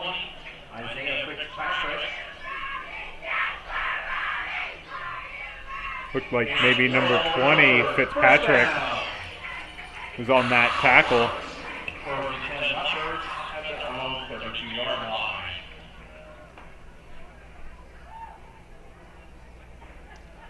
It was a really good run there on that direct snap. Looks like they're staying in that same formation. They bring the twins to the right side of the field. Jordan Williams in the back. Sends motion. Ball snapped directly. He looks like he picks up about 2 yards on that carry. Yeah, kind of lost his footing. Goal line. Tripped up. It looked like he had a decent hole. If he could have kept his footing, would have maybe got into the second level there. But good positive yards on first down. Look like it'll bring up 2nd and 7.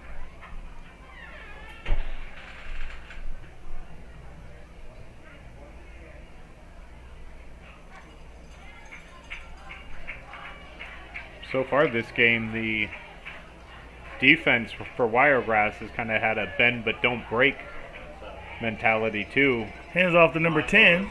He's still on his feet. Nice move. Really good run. Looks like there. he got the first down. Brian Lewis, number 10, didn't stop after that initial contact. Kept his feet about him and his balance. Gained another 6-7 yards. Able to move the chains. There was Tate Hayes on the tackle for Wiregrass.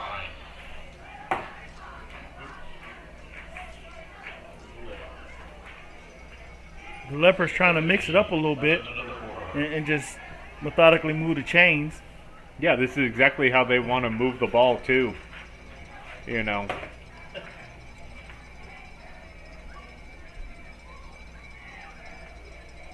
Hands off to number 10 again.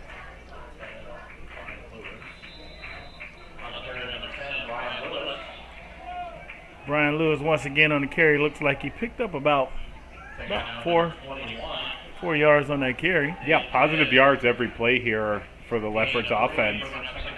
Keeping the chains moving. Kind of beating down the interior of this defensive line. Hoping it'll pay off for them at the end of the game.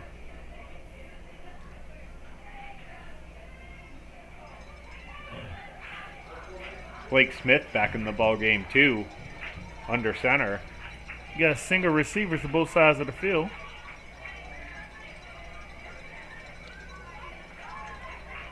Handoff up the middle. Looks like he picked up a good 5 yards on that carry. Good hard 5 yards. Hard 5 yards. You're not kidding.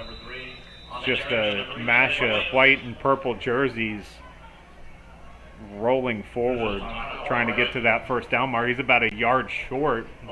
Brings up 3 and 1, 3rd and 1.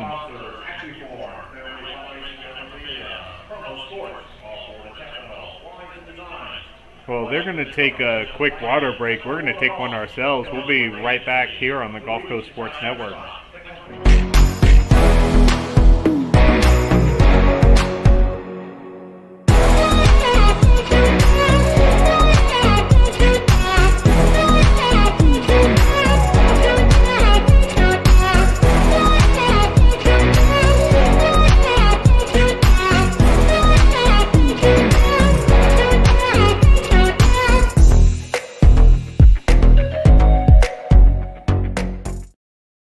I was fortunate enough to be able to work with Divinity on a custom skincare regimen the year leading up to my wedding.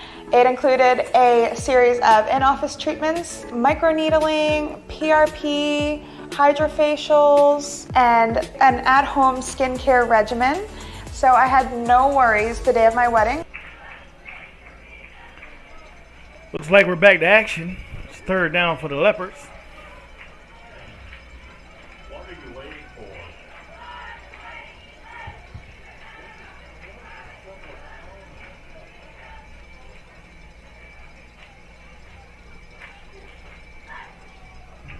Hands off look like it's number 3. Looks like he had enough for a first down. Yeah, it does. It looks like they're going to get him right at the 45-yard line.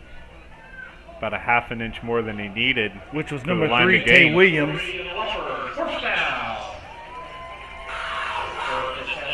You know, I'm not. It seemed like Blake was waiting before he took that snap, and I don't know if they realize time can be a factor. Especially when you haven't scored a touchdown. You're driving the ball down the field. You still want to go down with a sense of urgency. Yeah, absolutely. There's only 5 minutes left in this 3rd quarter, and it's the first time they've had the ball this quarter. This half. That's right. Quick handoff. Looks like he got a yard on that.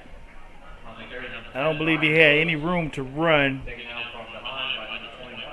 Yeah, that was Lewis. Brian Lewis on the carry, taken down by who else? Number 21, Nate Kidd. Nate has been all over the field tonight. Yeah. Bouncing around and making tackles. Yeah, he really has.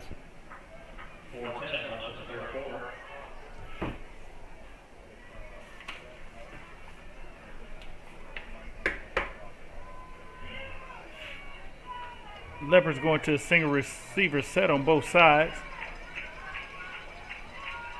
Quarterback keeps the ball to the right side. Got a little gap. He's brought down at the 35-yard line after a gain of about 6 yards.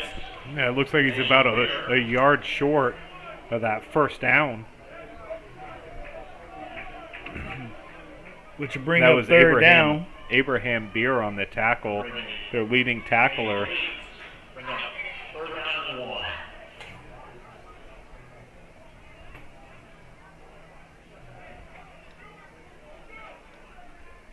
It still seems like everything is slow and methodical, you know, with clock management right now. Yeah, that clock is still running. Because I would believe being down 17 points, there would need to be a sense of urgency to get in the end zone. That's not really how this team is built, though.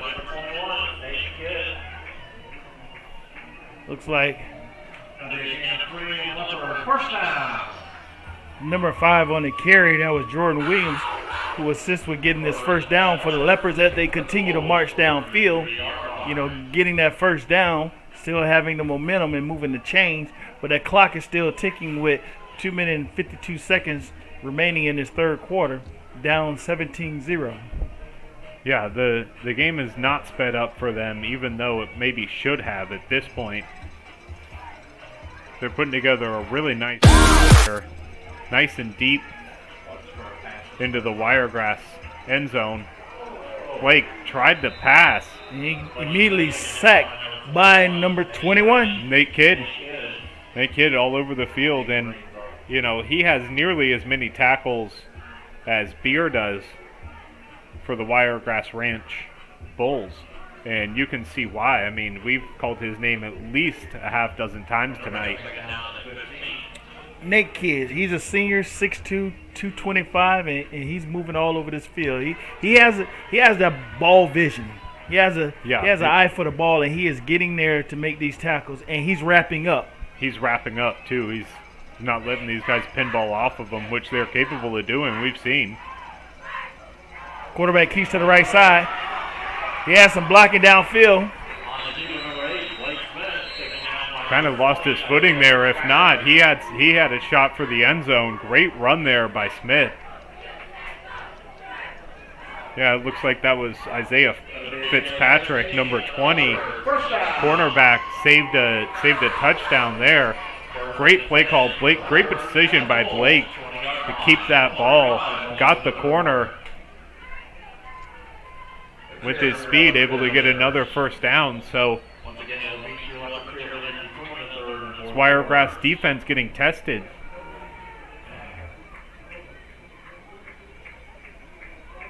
Quick handoff to Jordan Williams. He's up the middle. He looks like he got about 5 yards on that carry. Yeah, they're getting between 4 and 7 yards about every carry, Abe. And they've been able to sustain this drive all the way down and clean, too. Really clean drive for the Leopards. No penalties. Not hurting themselves. But what's concerning is that clock. Less than a minute here in the third.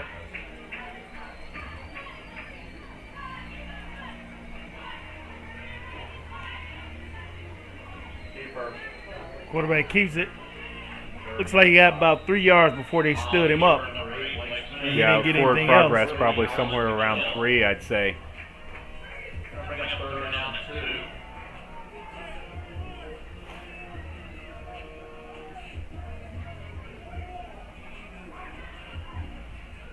We'll get to meet your cheerleaders in 20 seconds.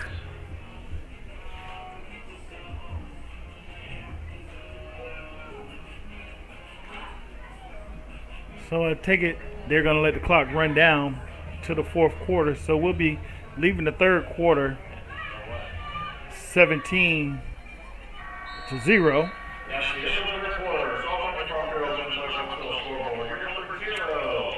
And make sure you stick with us right after the game as we announce our Glory Days Player of the Game selection.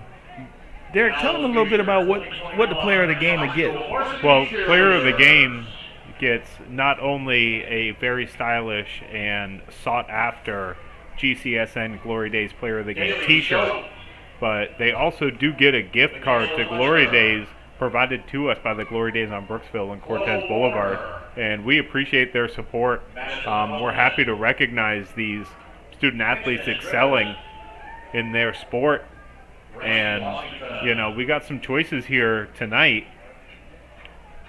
Still have a fourth quarter to play, but a couple of players are making a name for themselves here, trying to get that player of the game swag kit. And I can't blame him. Who wouldn't want that, really? Right. I like the GCSN Gulf Coast Sports Network shirt. They look very nice. Very nice, very stylish. Let everybody know who you support. Us.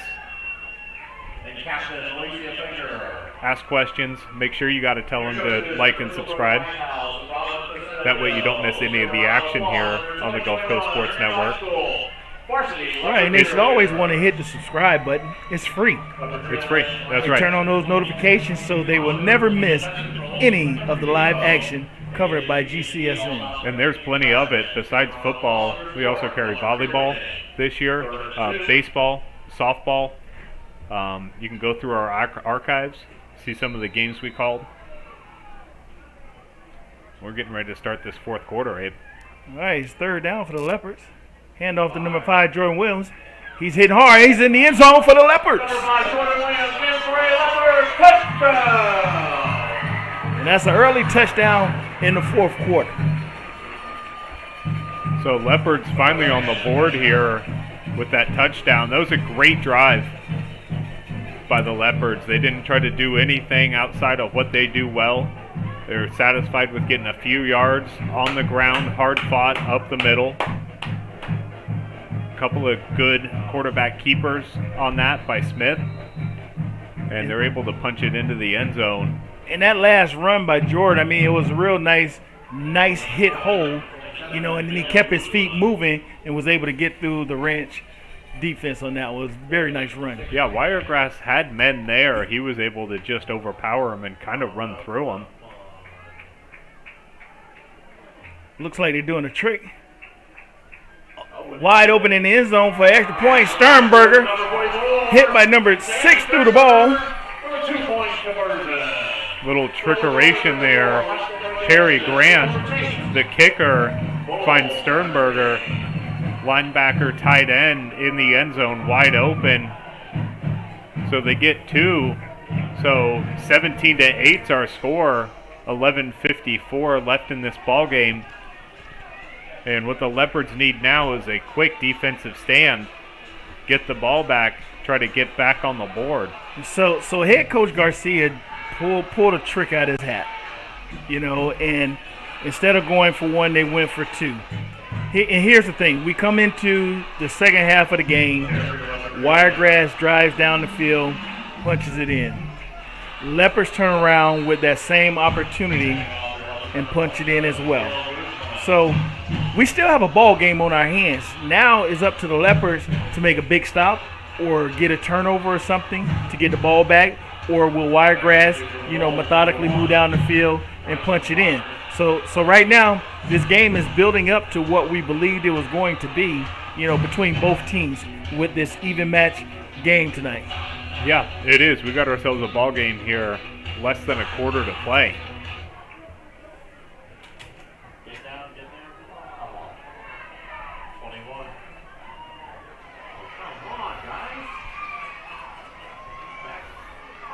21 is running the ball hard over there. Nate Kidd kind of received that pooch kick by Hernando and did not go straight to the ground, decided he had some daylight, and sure enough, he did. He was able to work that ball into the into the Hernando half. And gave Wiregrass very good field position. Very good field position. Looks like they're standing at the 43-yard line of the Leopards. Let's go defense.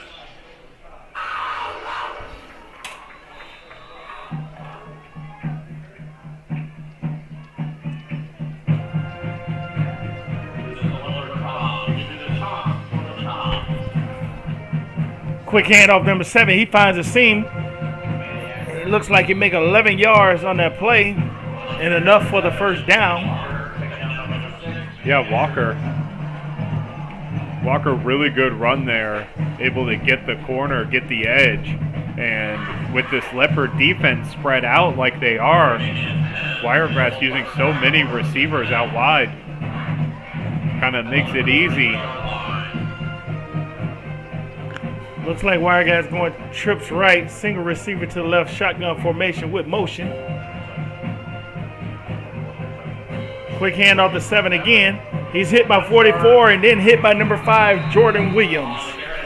Yeah, 44 Sternberger, but a flag did fly in right at the end of that play.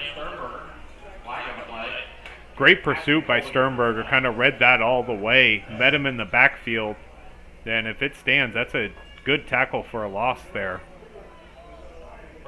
Face mask. But it ends up being a face mask against Hernando.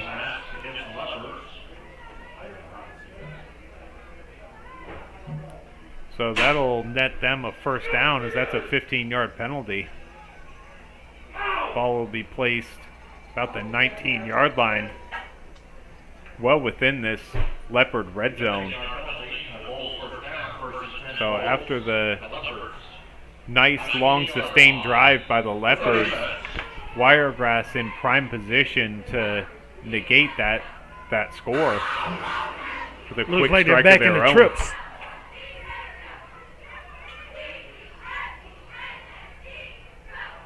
Beck drops back, puts the ball in the air. It was intended for Rogers. Number 12, Ursel Wadi was on the coverage. That ball wasn't going to be caught anyway. It was outside of the back of the end zone. But one-on-one, Beck able to find that one-on-one and try to pick it apart for a score from about the 20-yard line. They may come back to that. Yeah, that's a play that'll work if that ball's a little more on the money. Rogers Drops does back. have the size over Quick there. screen number 5. 5 has a blocker. Brought down by 33 and 55. 55, Anthony Talpa. 33, Nate Green. Brings up third down. 3rd and 4. So Wiregrass with a great field position after that pooch kick by Hernando. And I see they put their little shifty back in the backfield, number 2 once again. Yeah, McRae. Then he has the wide side of the field. Looks to pass. Pass to number 1. Touchdown. That's Rogers again. And there's a flag on the play. There's a flag after the play.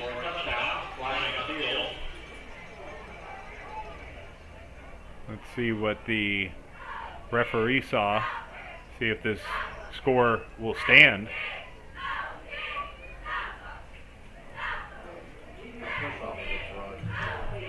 He really did have a lot of distance between him and his defensive back that was covering him. Easy pass and catch.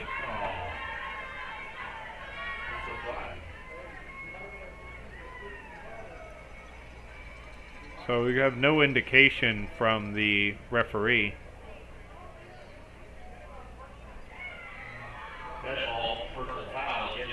Yeah. Yeah, it looks like it was unsportsmanlike conduct after the touchdown by Hernando, so that'll get assessed on the kickoff, I would assume. Yes.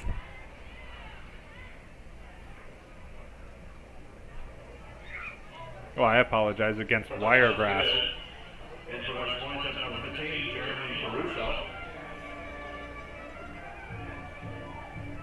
Yeah, against Wiregrass.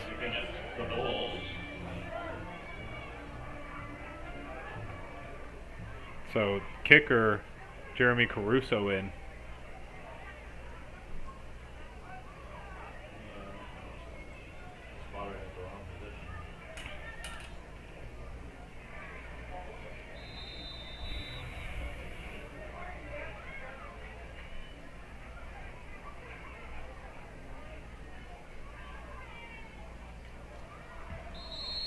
Ball is up, it's away, and it is good.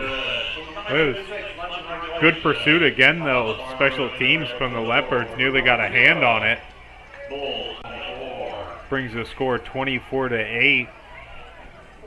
Wiregrass Ranch Bulls on top of the Hernando Leopards. We're going to take a break, and we'll be back right after this.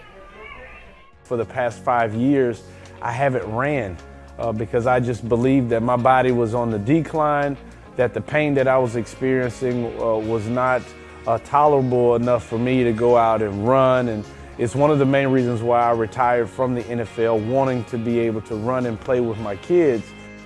And the day that he adjusted me, I felt that relief, and I felt like I could actually put on my cleats again.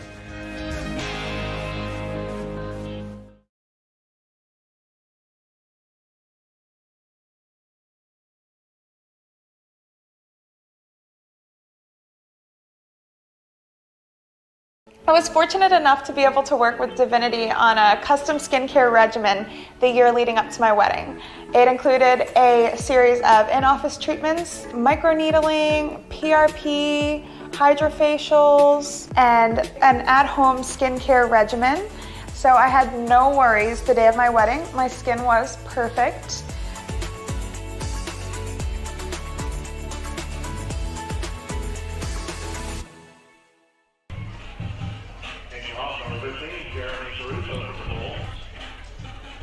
So as a result of that unsportsmanlike penalty after the touchdown, be kicking it from their own 25-yard line. Great opportunity for good field position here for the Leopards.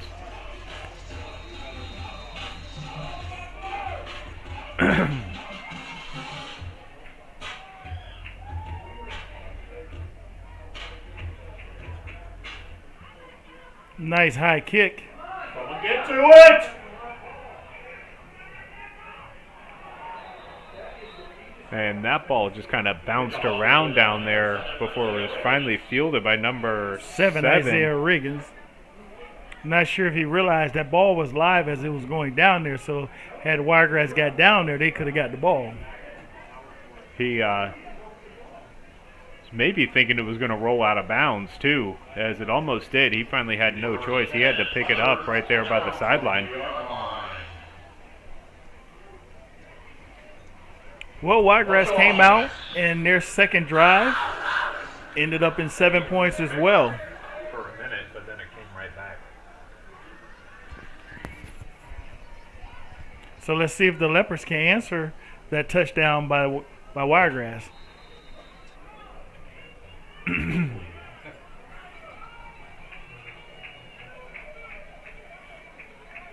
Looks like they're in the stacked backfield. Hand off to number 10. Brian Lewis looks like he picks up about 6 yards on that carry. Yeah, they're not going to have the luxury of spending about 10 minutes on this drive, though. They don't have 10 minutes left in this ball game. They're going to have to get it done quickly. They're going to have a chance to crawl back into this. It's not out of the question, but they're going to need a couple of quick strikes. Looks like Brian Lewis up the middle. It looks like he might have the first down.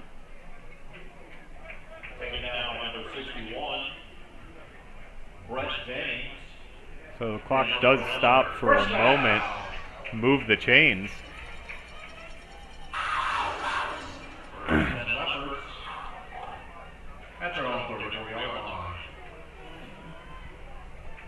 First down, Leopards.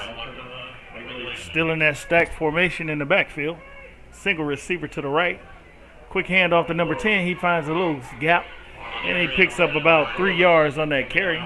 3 yards in a cloud of dust. Kind of the philosophy here for the Leopards offense in this ballgame. But when you stack the backfield, that means Wiregrass get to stack their defense, and everybody's up tight. Everybody's lined up right on the line of scrimmage. Doesn't make it easy to get one of those quick strike scores. and to make it a trenches game to where, who's winning in the trenches, and that's where these running backs of Hernando looking for a seam, to break and find some daylight. But again, like I said before, that clock is continuing to tick. Yep, especially with how much they like to keep the ball on the ground too.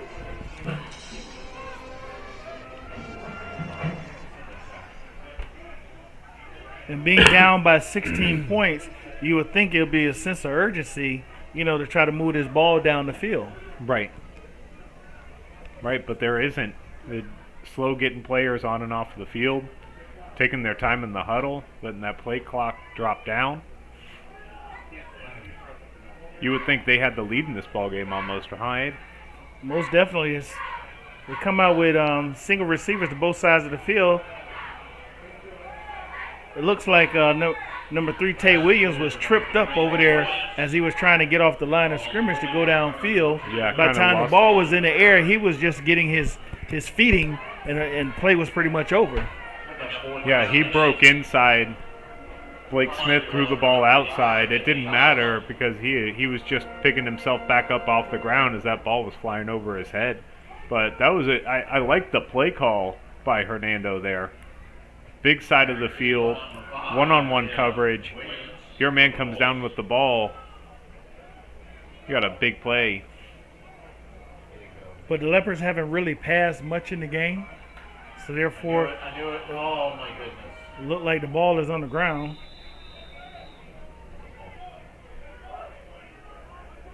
Yeah, that ball. I don't know if that was a trick play and they lost the snap, or if it was just a bad snap all around. But irregardless of who came up with it, it was 4th down, so this is Wiregrass's ball. Great field position again, Abe. Once again. Let's go defense.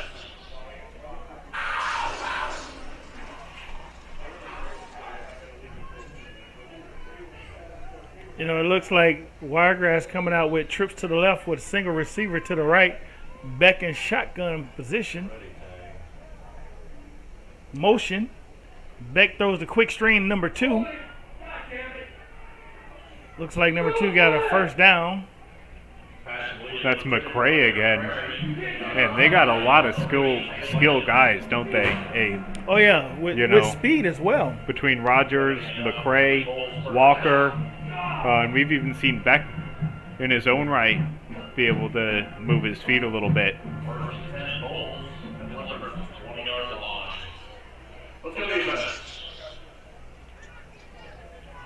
And once again, we're back in this 4-wide situation.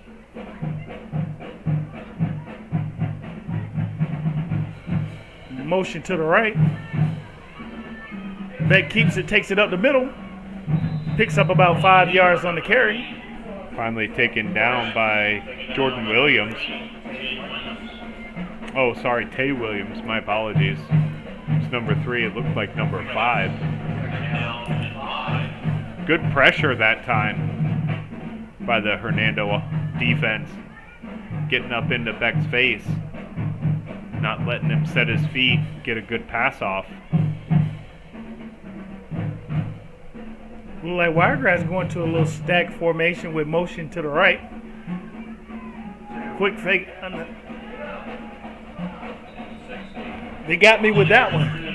There's a quick little handoff on the inside. That's the second time they've run that play, too. They got the receiver coming across the back. They faked the toss, handed inside. And they have had success a couple times that they've run it.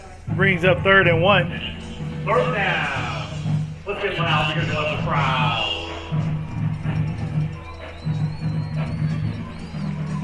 So they're back again with this bunch formation. That's that inside handoff once again to number 2, Shifty Feet. And he's in the end zone. It's McCray on the carry again. He was their workhorse pretty much that drive, just like Walker was on their previous scoring drive. And like I said, once they put the ball in his hands on that misdirection, he's shifty, and he makes the move, and the linemen are still driving downfield blocking, and he just follows blocking, getting in his zone. Yeah, the 5'10", 165-pound senior, really shifty in that hole, able to make people miss, and long enough to dive into the end zone, get the ball across the line for another score for the Wiregrass Ranch Bulls.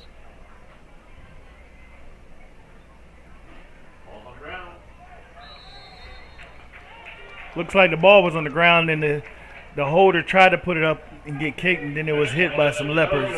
Yeah, really. Not much Caruso could do as the kicker. That ball didn't come out very good from the long snapper's hand.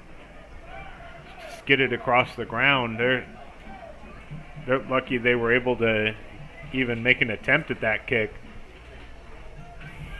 So with 5:52 left in this ball game, Wiregrass Ranch 30, Hernando Leopards 8. We're going to take a quick break and be right back after this. My name is Tom Roselli. I served in the U.S. Navy 65 to 69. Through all the turmoil and stress battling with the VA, I've come to learn that certain organizations have their hands tied and can only proceed so far, whereas Attorney Chris Chambers has the experience and the ability to dig into the files and get the results that got me my 100%. Tremendous job in helping veterans.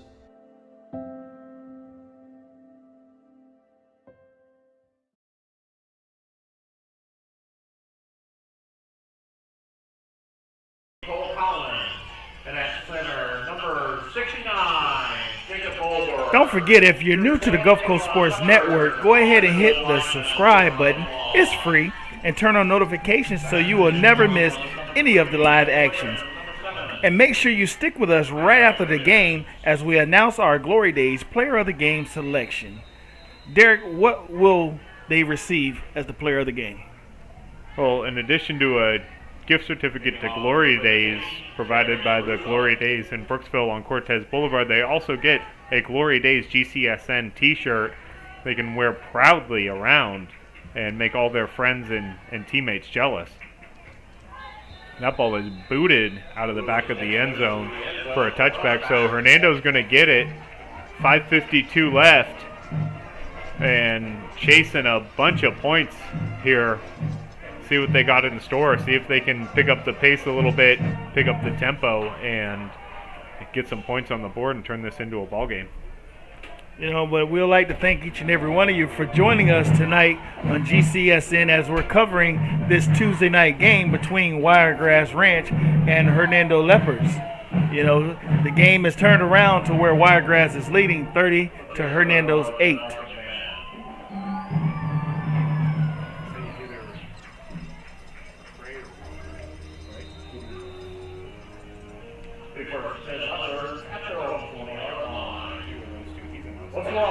Between those two, I like 21.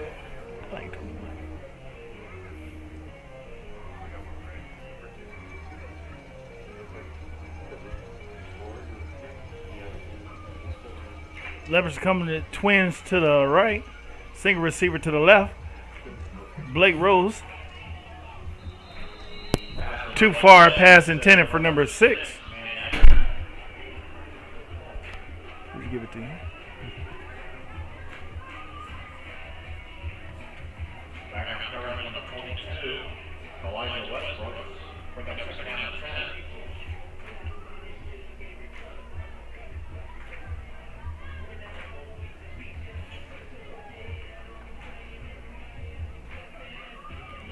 .546 remaining in the ball game.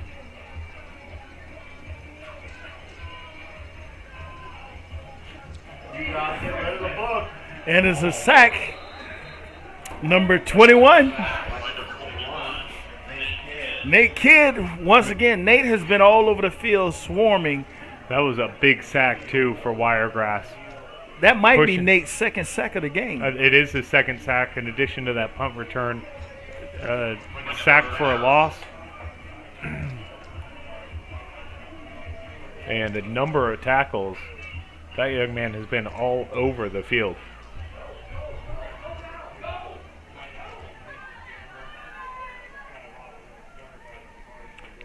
Quarterback drops. He rolls to the right. Looks to pass. He's brought down, and the ball rolls out of bounds. He's getting chased there by number 30, Alex McGill. And he's lucky he didn't get a safety on that. He was right at the goal line, too.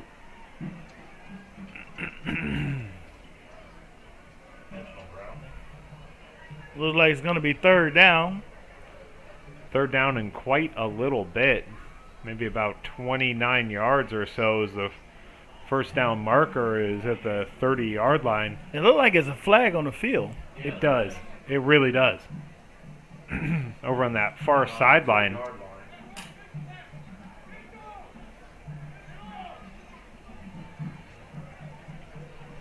Nobody's picked it up or really acknowledged it here, so I'm not sure what's going on.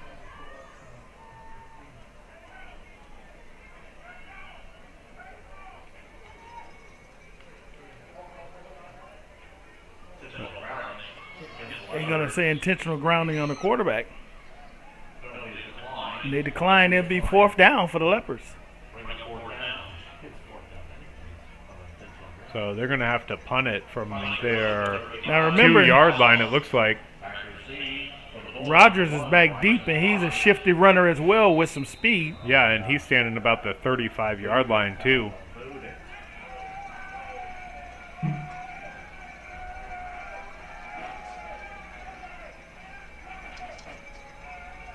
Ball is away. Good up punt. high. He drops it, he picks it back up. Leopard was able to get a host of Leopards on there to field that. It's like 32 was the first one on that tackle, Gabe Sansone. The freshman bringing him down. Rogers had a hard time handling that punt. And he'll end up taking it about the 39-yard line. Still great field position for Wiregrass Ranch.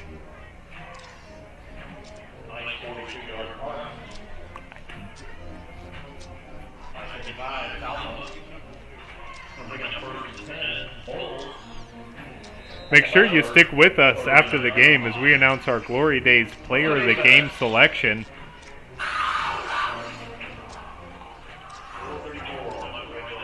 $30-8 is your score. 4:34 left. Wiregrass after the punt is going to get the ball about the 39-yard line.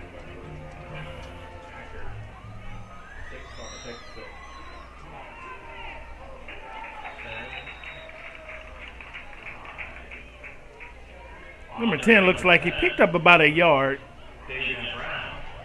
Davian Brown, sophomore running back. I think that's the first time he's touched the ball today. And that was 44 Sternberger on the tackle. If you didn't get a chance to see the senior spotlight featuring that young man, we will have it available as a separate video on our YouTube page. So please go check that out. Great story, good kid. Hoping to play at the next level. Seems to have a family who's awfully proud of him. So we hope you've liked them. We've really enjoyed getting to know these players a little more. Looked like Jordan Williams was down, but he's up on his own and walked off on the sideline on his own. The goes in.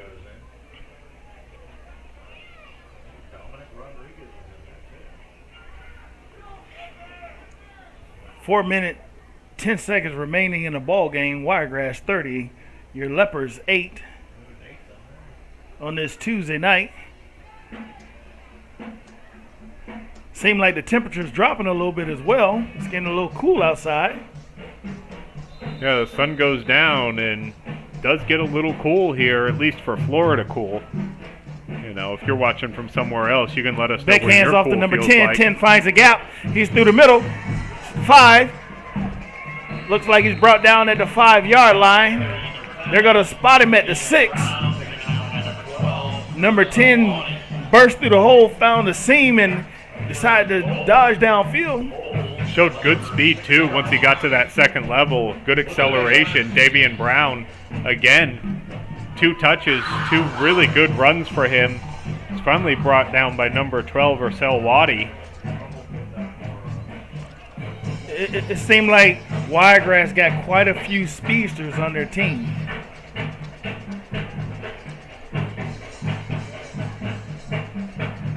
And they're back in their 4-wide package. Yeah, spreading out this Leopards defense. They've had a lot of success with that today. And off to number 10, and he's in the end zone. He's able to get in. So Davian Brown, the workhorse this drive. Short drive as they had great field position, but they just fed number 10 and he was able to get down the field. Punching in for another score. Makes it 36-37 with this extra point upcoming to 8 with 3:18 left. No, that's going to be done on November 14th. Yeah, did anybody ask about that? The new tickets inside. So Caruso in for Wiregrass. And for extra points at number 15, Jeremy Caruso. We hope you're enjoying tonight's broadcast. Go ahead and toss us a like and hit subscribe. We appreciate your viewership and your support. Ball snap, kick is up, and it is good. Not as clean as the first couple, but it does still count. That just went over the bar on that one. It was a little low. Looked like somebody might have got their hands on it, but it was good. Yeah. There have been a lot of those. Maybe somebody got their hands on it kicks tonight, Abe. Right. Brings up Wiregrass 37, Leopards 8 on this Tuesday night. Tuesday night lights. 3:18 left in this ball game. So for Hernando, they're going to try to put some points up before this game's over. They're going to pretty much have to abandon, I would think, their philosophy to now and air it out and hope for the best. You know, I want to send a big shout out to our camera crew. They've been doing a great game, and they've done a great job all season ensuring our viewers had great footage, you know, of each game that we cover. I mean, they've been doing an excellent job, you know, up on top of roofs through rainstorms, you know. No matter what the temperature or the weather was, those guys are out there doing a great job and, you know, making GCSN proud. Yeah, I couldn't agree more. Tonight we got Brian Lott on our sideline cam and Bill Lizer on our main cam here, and we do appreciate them. You know, but you know what? It's another very important person, you know, that's with GCSN, and he does the broadcast engineer. He gets those the senior spotlights, and you know, his job is never done. He's constantly working, constantly doing something, whether he's trying to get us information for the game or trying to find the players, track the players down, and trying to make these graphics and everything, you know, for these games. You know, that special person, who is that? That's Will Wilkie, man. We wouldn't be here if it wasn't for him, so we appreciate him, everything he does, try and bring some youth sports to you wherever you're watching us. So if you're not going to send a like for me and Abe, that's fine. We get it. But send a like for our crew, our cameraman, our engineer, our do-everything guy, Will Wilkie. So if it wasn't for him, you wouldn't be seeing this. That's for sure. You know, I mean, he does a great job. I mean, phenomenal.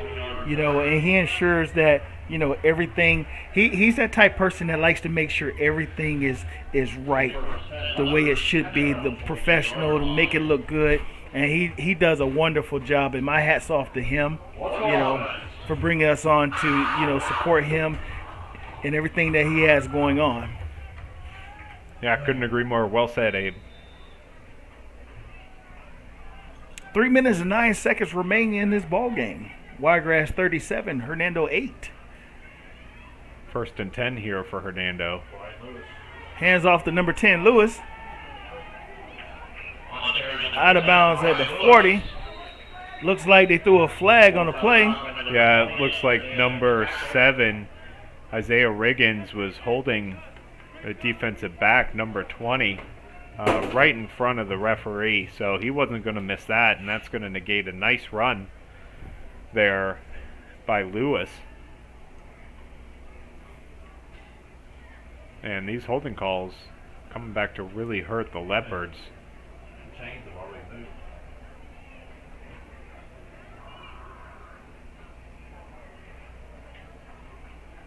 Pretty sure it's a holding on the Leopards. Holding against the Leopards. Be 10 yards and it's not a foul. So it's a spot foul. So it'll be first down again. So it ends up being a gain of 4. Chain started at the 22-yard line. Chain started at the 22-yard line.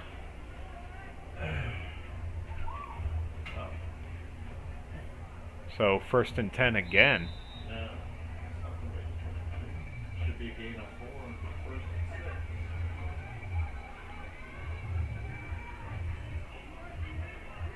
Good hard run there by Lewis. He looks like he got enough for a first down. It sure does.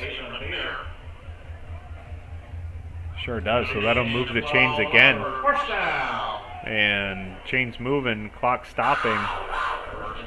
2:45 on it as they're playing with a little more tempo now. Blake had a hard time handling that, and he was ambushed by Nate Kidd and all of his friends over there from the Wiregrass sidelines.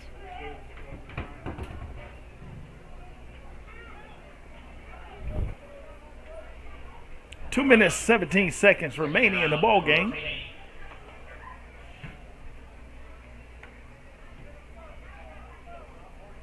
Leopards go with twin receivers to the right side of the field. Single receiver. Shotgun formation. Ball handed off to number 10 again. He finds the outside. He got a little seam. One man to beat. He's still moving. It's finally brought down by number 4 and 34. And number 9. It's like Tate Hayes is number 4 and 34, 39.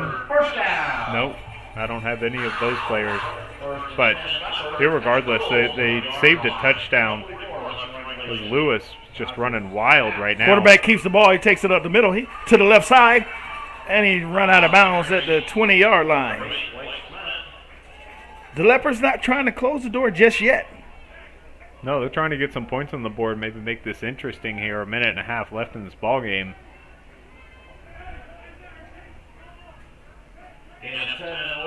First down. So they're able to move the chains again.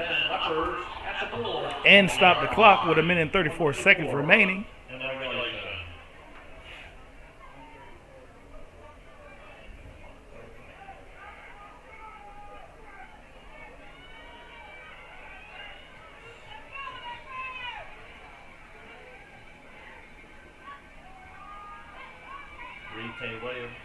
Ball handed off to number 3.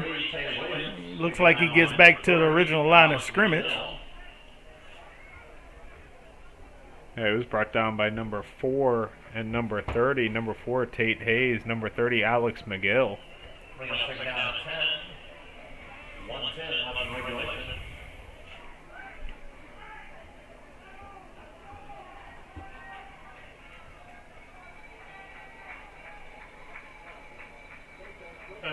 Little confusion there on who was going to receive that snap.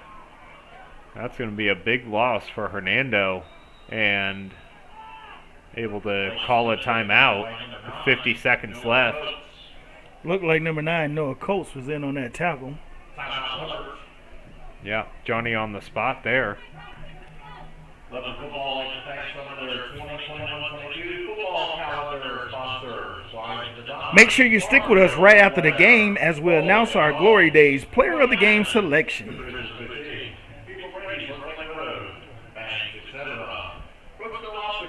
Yeah, in addition to what we've already described player of the game gets. They also get the clout of being the GCSN player of the game. Right, and we take a picture of them also and put it on the website as well, correct? Yeah, website, all of our social media. You can find us on Facebook or Twitter. So look us up, give us a follow, give us a like, make sure you subscribe. Or Leopard cheerleaders. 3rd and 16.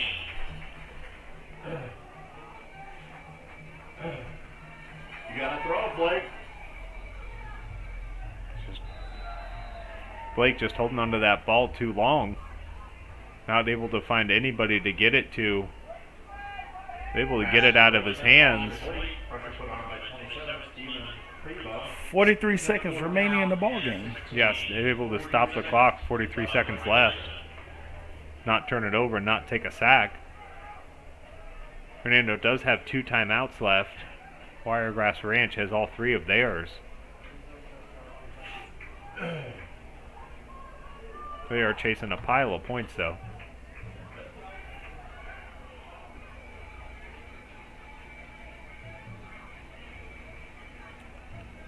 Drops back, he puts the ball in the air. Intended for number 7, Isaiah Riggins. Pass interference. Yeah, that was number 22, Elijah Westbrooks. And he just kind of gave him a quick little shove as the ball was coming down. Forgot to turn his head around to make it look like you're making a play on the ball. He elbowed him. He went like that. So that'll be a first down for Hernando.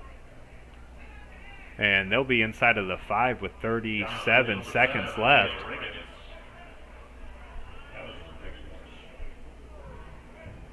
No, I apologize. Not inside of the 5 just yet.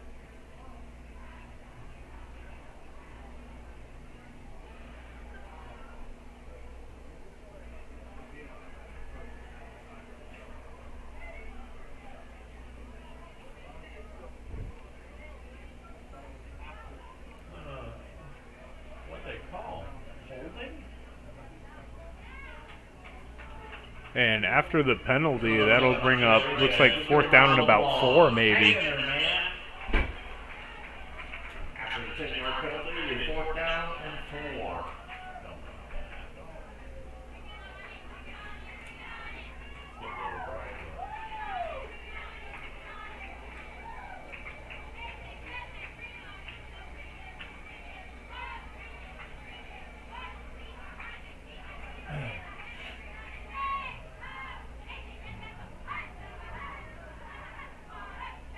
A lot of discussion here between some of the Leopard players and the referee. Maybe trying to get clarification or something, but the intended receiver on that play, Briggins, is shaken up, and he's just getting over to the Hernando sideline now. Hope he's okay. Number 10 has it. Shift to the outside. And he's in for the touchdown for the Leopards. 6 yards, Leopards, touchdown! Yeah, Lewis got that ball, and he went to the big side of the field, got a couple of blocks, made a guy miss, and really good dive for the end zone, able to get it across. Put their hands together.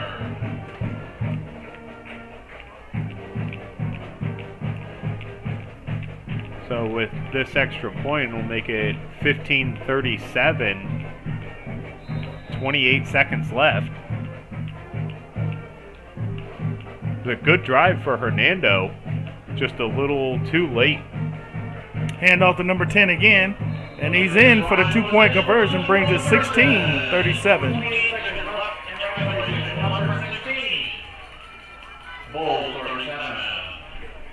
So 28 seconds remaining. Yeah. So they come out and try to do an onside kick? What do you have to lose at this point? Worst case scenario is you get the ball back, you take 2-3 shots downfield, try to close the gap a little bit, maybe earn some style points in those rankings. We had Andy on at halftime talking to our sideline correspondent, Brian Lott, talking about those rankings. I don't really fully understand it. I understand that less than I understand college football rankings. Correct. And I don't really understand how to come to those college football rankings either. So, style points, I understand strength of schedule, win-loss records, things of that nature. But, if you can put a couple extra points up here, maybe look like a more competitive game than it maybe was on paper. And, Hernando really didn't get blown out, but the offense of Wiregrass was able to do pretty much whatever they wanted to do, especially in that spread-out formation. Especially with the speed of their shifty backs. But you know what? Hats off to both teams. They played a great game. Wiregrass showed, that they can move the ball down the field at will, whether they were passing it or running it. But you also have to give your hats off to the Leopards, because the Leopards didn't lay down. Sometimes when a team go up by 14, 15 points on you, some teams just lay down and give up. The Leopards, they continued to play. Yes, they got hurt by some penalties at the wrong time, which were momentum changers. But you know what? They never put their head down. They continued to, battle. And like you see, they even just attempted an onside kick, continue to try to be in this ball game doing something, not just laying down. This also gives them an opportunity to where in the playoff, if they do go down, they're able to try to battle back into the game to where the game is not completely over. Yeah, they know that they've done it before. And you're right. I mean, that comes from the top, though. That's your leadership. That's your coaching. That's your seniors like Sternberg. And, going out there, fighting hard, playing hard, getting the most out of they can. This is their last home game. Right. This is the last regular season home game for these seniors here tonight. And for some of these seniors, this could be the end of their season. Could be the end of their football life, really.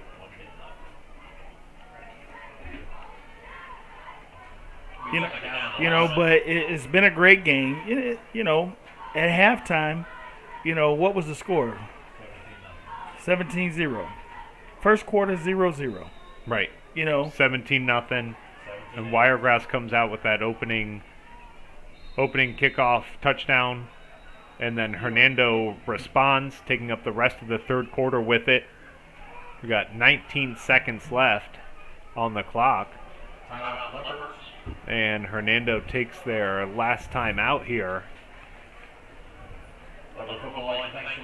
2nd and 12. Well, they always say you can't take timeouts home with you. Yeah, right. Might as well use them up, as it is third down here for Wiregrass. They've been able to kneel it past 2 downs. Brings up third, and you have to imagine they're just going to kneel on it again and call it a day. Well, there's 19 seconds remaining in the ball game. Make sure you stick with us right after the game as we announce our Glory Day player of the game. So we're actually 19 seconds away from finding out who was Glory Day's player of the game today.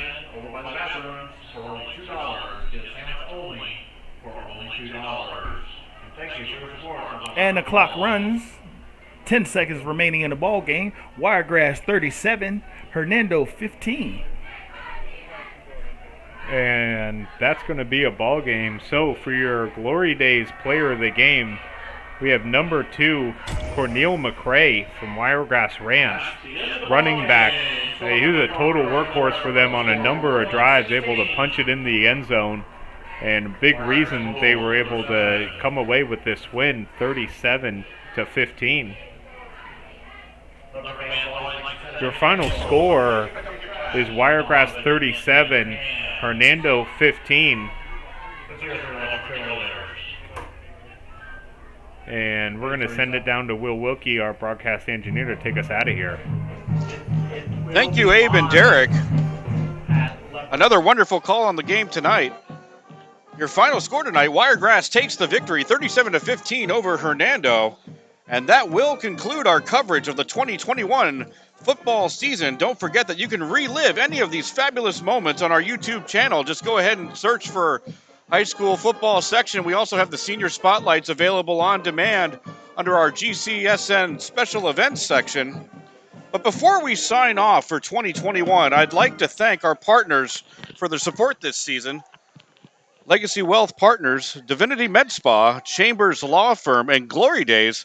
And of course, a big thanks to all of our hardworking volunteer football crew members at GCSN. Nicole Wilkie, Hillary Lizer, Dave Barrett, Abraham Dowdell, Brian Hawkins, Brian Lott, Derek Smith, and Wild Bill Lizer. I'm Will Wilkie, and we'll see you next time.